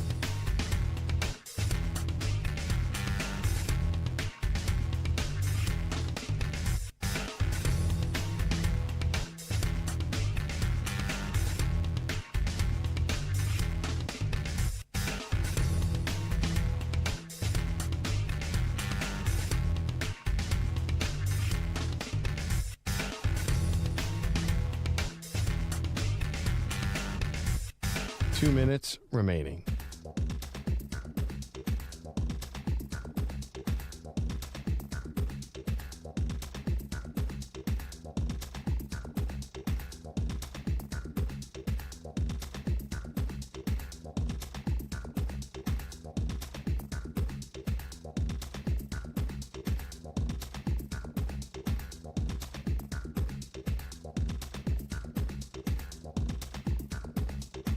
1 minute, 30 seconds remaining.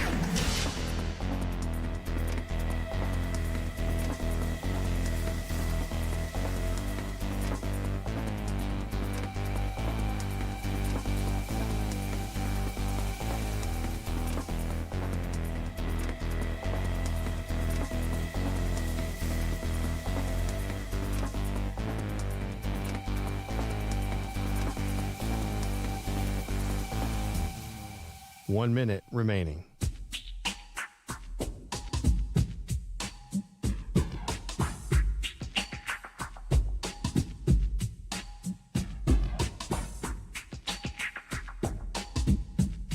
"45 seconds remaining.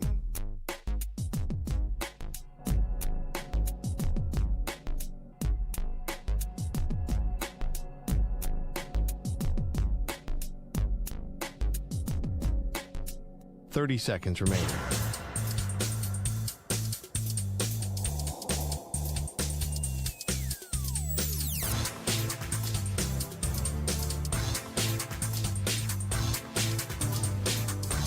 "15 seconds.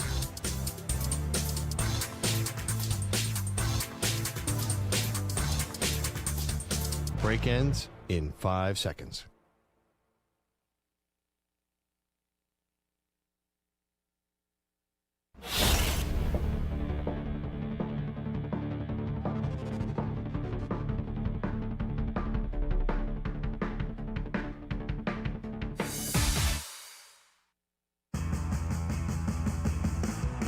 Zach's taking on the most polarizing issues in sports. Which side of the line of scrimmage will he end up on? Offside. Defense number 69. It's Onsides, Offsides with Zach Gelb. Alrighty, Nico Kudavitas, Scarlatos, Iamaliava. What do you got for me? All right, why don't we start with last night's game? The Packers made a statement as they came back from a 16-7 halftime deficit to beat the Steelers by a score of 35-25.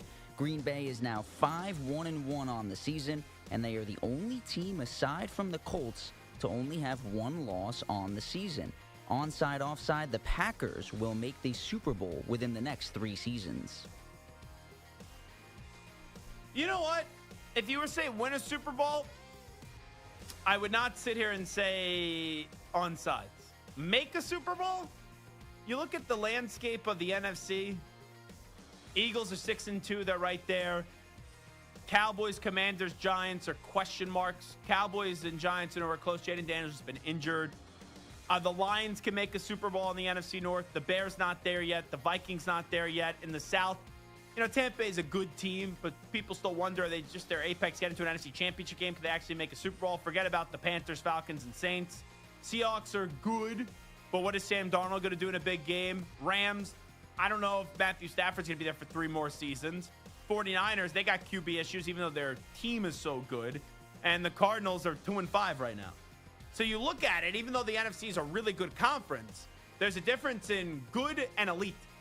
And with the infrastructure that they have in Green Bay, and they went out and they made a huge move getting Micah Parsons, right? They have enough pieces on the offense side of the ball. Love played really well yesterday up against Steelers, even though I question what Love's going to be able to do in a big game, since the farthest he's ever gone is to the divisional round. I'm going to sit there and say that they will. They can make a Super, in the next 3 years, they should be able to make a Super Bowl. So I'll go on sides. Sticking with that game, a lot was made of the throwback uniforms that the Steelers decided to wear. The design paid homage to the team's first ever uniforms from their inaugural 1933 NFL season. It included a bright yellow and black top with nude colored pants and yellow high socks. One person on Twitter/X even compared them to a jar of fancy Dijon mustard. Gotta come clean, by the way. Did not know how to pronounce that. Had to ask Stu. Not a mustard guy. What did you think it was? I just didn't know how to say the word Dijon. I've never heard of that. Okay. Onside, offside. The you know, Nico, we love you. Okay. Onside, offside. The Steelers uniforms from last night were the worst you've seen from an NFL team. So when I make that joke that my fantasy football team name last year was Honey Bijan, you just didn't know what that was all the time? I had no clue what the reference was. The joke just went right over your head. All right. Yeah, the Steelers uniform last night was maybe the worst I've ever seen. You want to know how it's bad? My girlfriend said, those uniforms stink. We're watching the game, and she goes, what are they? What team? And because that's the Steelers, they look terrible. And she don't have many sports hot takes or anything like that. So the Steelers uniforms last night were the worst you've ever seen from an NFL team. Yeah, they were ugly. They have them on the screen right now. Now they're showing the Packers. So we'll wait till they get to the Steelers. And I just want to further see it one more time just to verify how ugly and putrid they are. And now they're showing some bad offensive. Yeah, it looks like a bunch of penalty flags are on the field. That's what they look like right now. So, yeah, they were the worst uniforms I've ever seen on site. The Colts won yet again and are now 7-1 after their 38-14 blowout win over the Titans yesterday. Running back Jonathan Taylor continues to be the standout for Indianapolis as he scored 3 more touchdowns and had over 150 yards on the ground.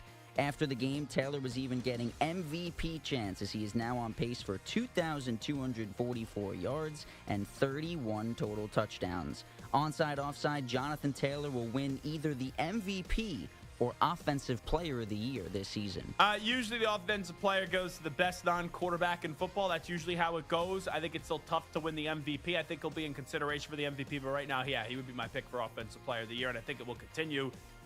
Whenever he's healthy, he's just absolutely awesome in Jonathan Taylor, so I will go on sides.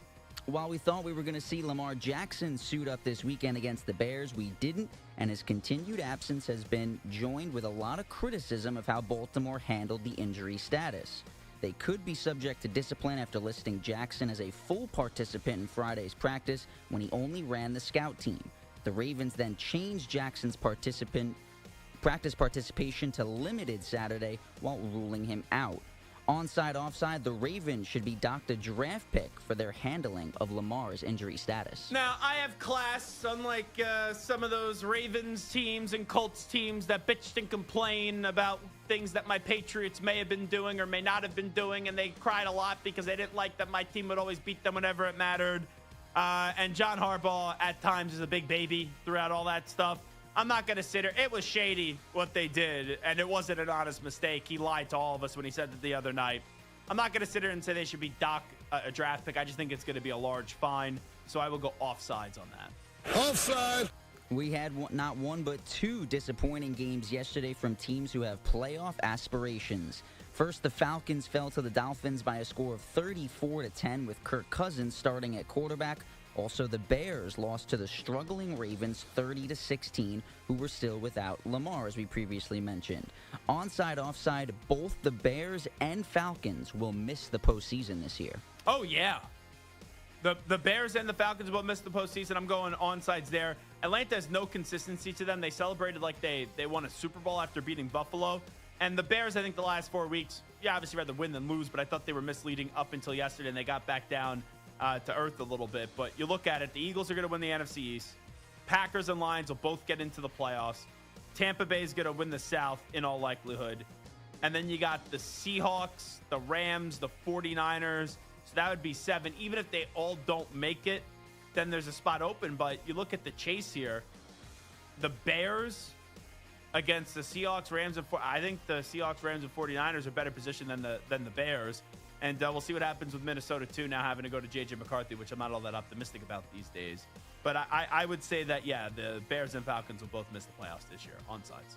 We saw another quarterback change yesterday as the Saints benching Spencer Rattler in favor of rookie Tyler Shuck in their 23-3 loss to the Buccaneers. Shuck completed 17 of 30 passes for 128 yards, didn't have any touchdowns, but did throw an interception for New Orleans, a team that is now 1-7 with upcoming games against the Rams and Panthers before the bye week. Onside, offside, the Saints should start Tyler Shuck for the rest of the season starting next week. Yeah, I would go onsides, use a second-round pick on him. Your team stinks. Let's see what you got, because maybe you have to use that first-round pick for a quarterback, even though this quarterback draft class is not shaping up to be a good one. Next one. It was another disastrous week for the Bengals, who somehow gave Samter's Jets their first win of the year after blowing a 38-24 lead with under 10 minutes to play in the fourth. They would go on to lose 39-38. Cincy is now 3-5. Burrow's return does not seem imminent, and their upcoming schedule includes games against the Bears, Steelers, Patriots, Ravens, Bills, and Ravens again without much room for error. Onside, offside, Zach Taylor should and will be fired at the end of the season. There's a year left on the contract, so even for the cheapness of the Bengals, I don't think that's impossible to deal with.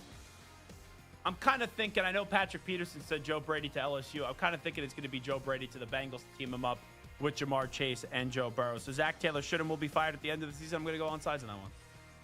Don't look now, but Diego Pavia and Vanderbilt are now up to number 9 in the AP Top 25 poll after their 17-10 win over Missouri on Saturday. Clark Lee's squad is now 7-1 with wins over South Carolina, LSU, and now Mizzou, with upcoming games against Texas, Auburn, Kentucky, and Tennessee. Onside, offside, Vanderbilt will make the college football playoff. You got to have 2 losses or fewer. You already have 1 because of all the turnovers that Pavia had up against Alabama. So you got to win 3 out of your next 4. Texas, Auburn, Kentucky, Tennessee. I think they can win 3 out of their next 4.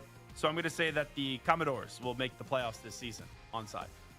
All right, last one for you. Prior to Texas's shootout win over Mississippi State on Saturday, Diana Rossini reported that representatives for head Sorry, I was doing my best Chase Daniel impersonation. Head coach Steve Sarkisian have made it known to the NFL decision makers that he would be open to a potential head coaching opening. After the game, Sark voiced his displeasure with the reports. I thought it was absolutely ridiculous. I thought it was completely unprofessional of that person to put that report out. And the fact that everybody ran with it is borderline embarrassing for the media. And I respect what you guys do. I really do, and everybody else. But the fact that everybody ran that as truth is really embarrassing. Onside, offside, Steve Sarkisian would be a better fit in the NFL rather than college.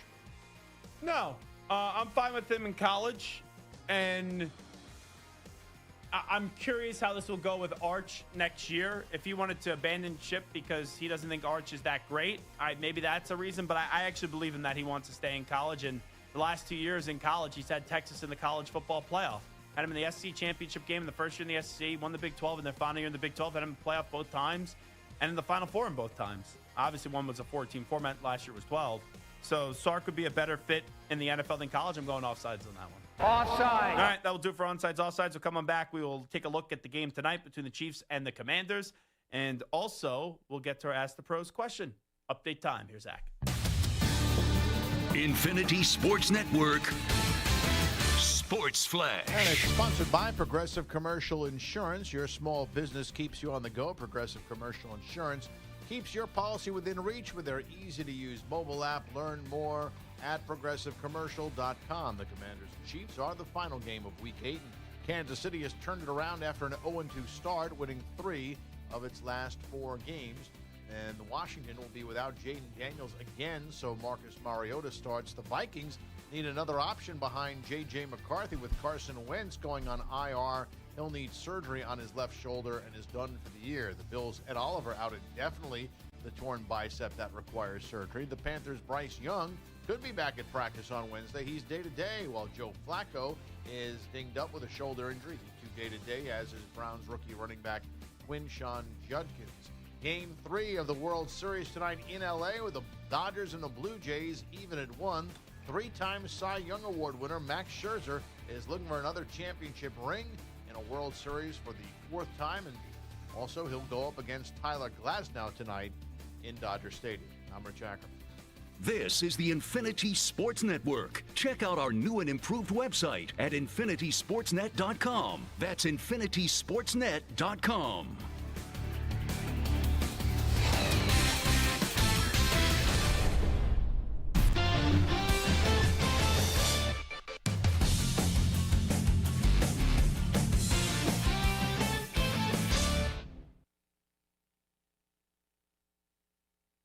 You're in a 5-minute break.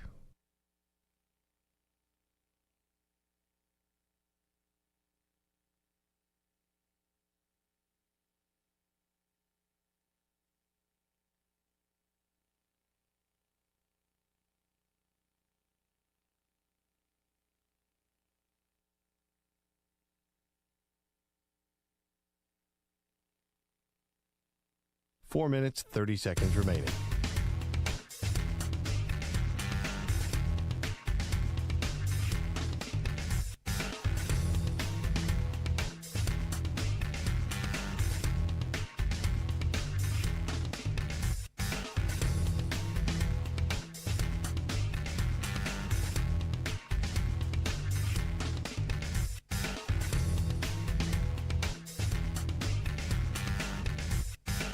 4 minutes remaining.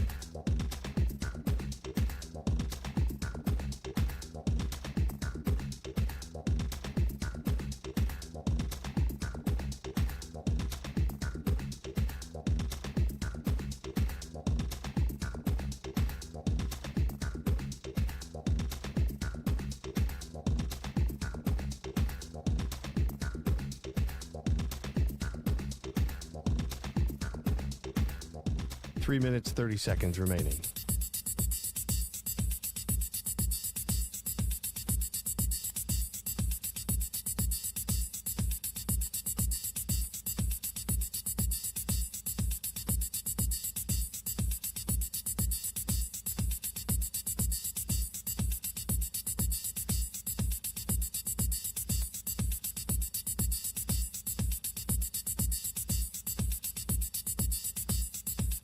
Three minutes remaining.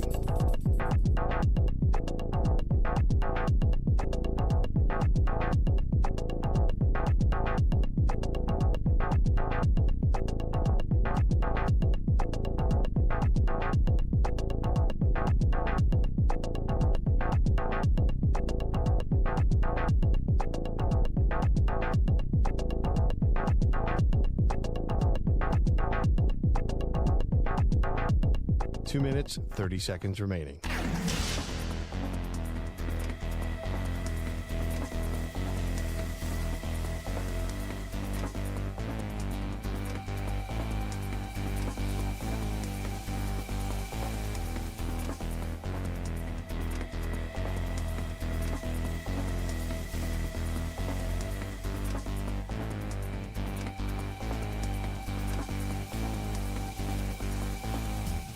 Two minutes remaining.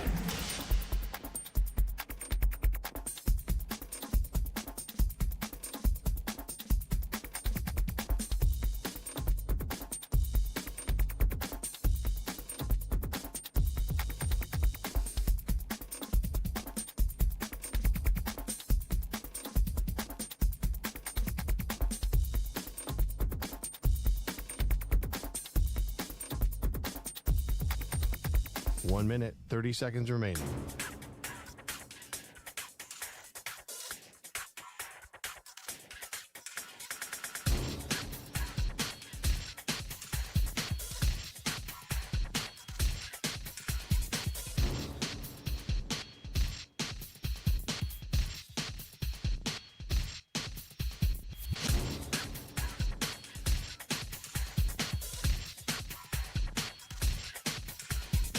One minute remaining.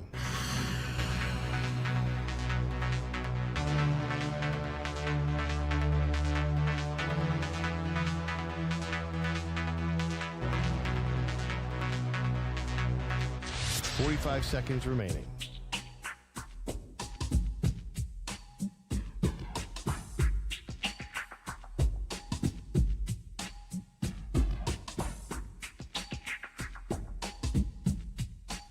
Seconds remaining.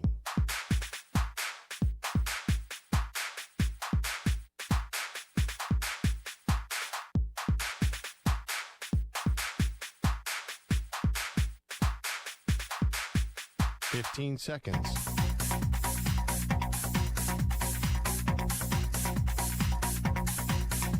Break ends in 5 seconds.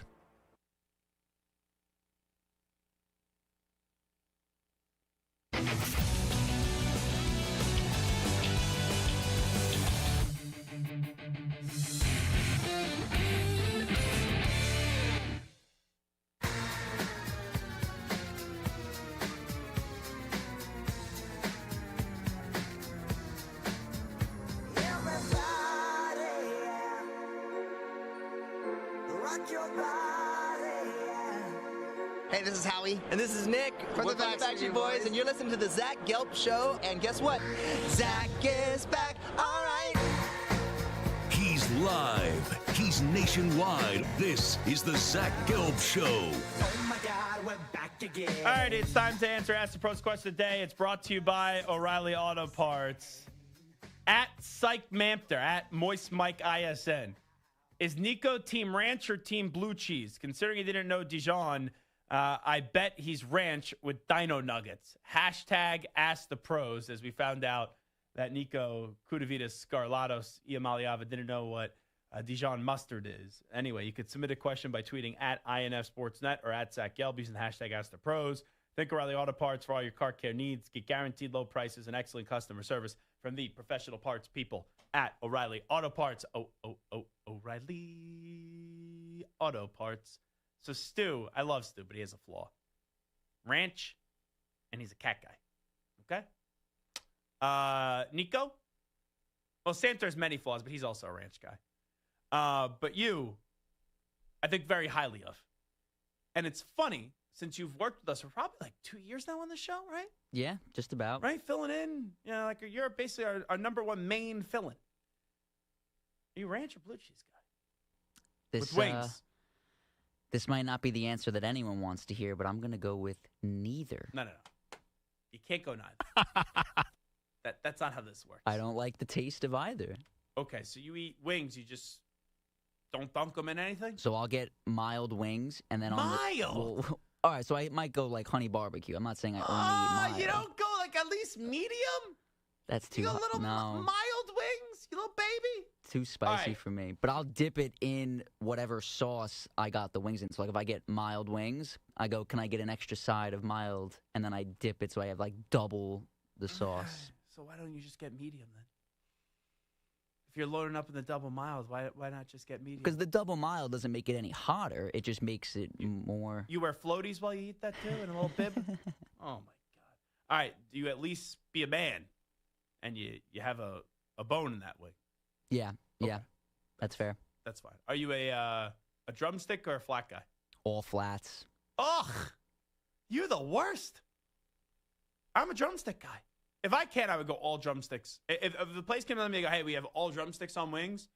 You got a big meaty wing, drumstick, dunk that sucker in some blue cheese, and away we go. If they said they had only drumsticks, I'd get boneless. Oh. Oh, my God. You're like the Falcons. You have like one good moment. We like you. And then you just embarrass yourself the next 2 weeks. Oh, my God. Hey, Stu. Talk to Marinick. Nico, don't fill in the show. All jokes that can be made there.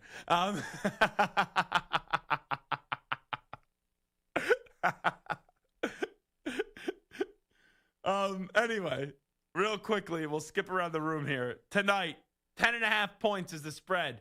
Chiefs and Commanders. Game is in Kansas City. No Jaden Daniels. It's going to be Marcus Mariota, who Marcus Mariota, if memory serves me right, actually won a playoff game.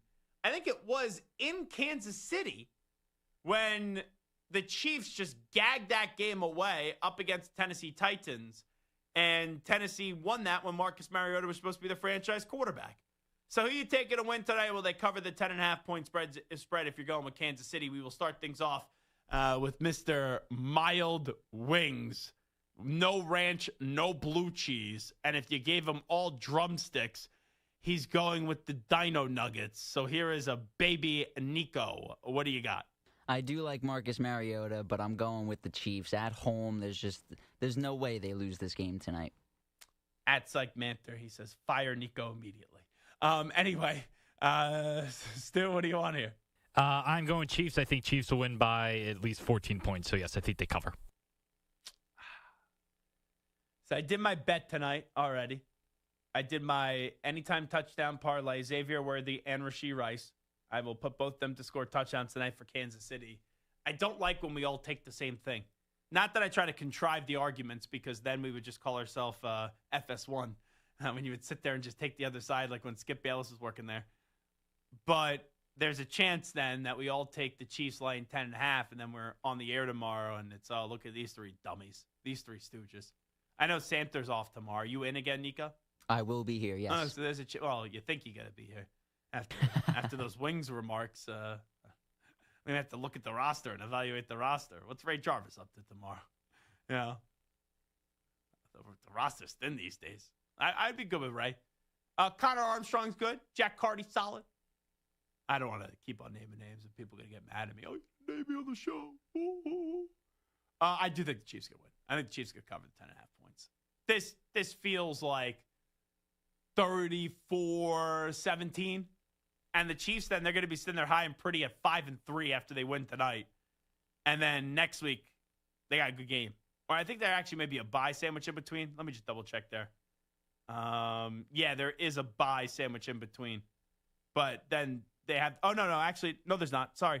That's the 2nd of November. Yeah, next week they get the Buffalo Bills. That's a fun game.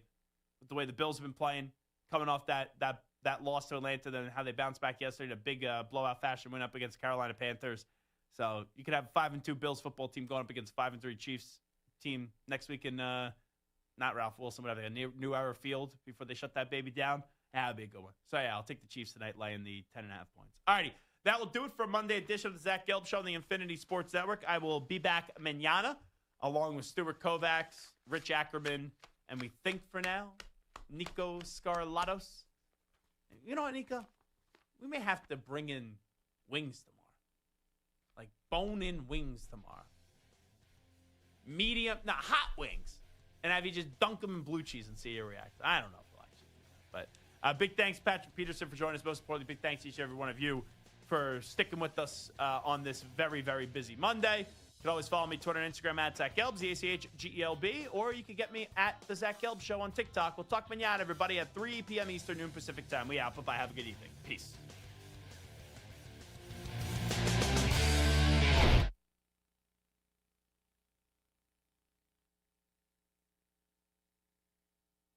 You're in a 5-minute break.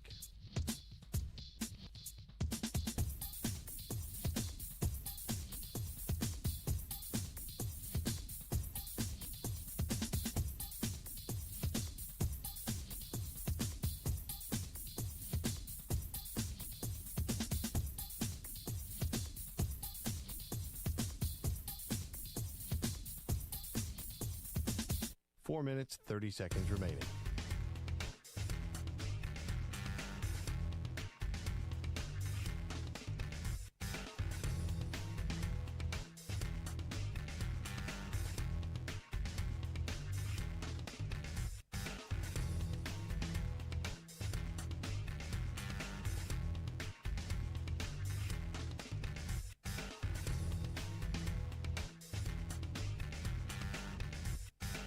Four minutes remaining.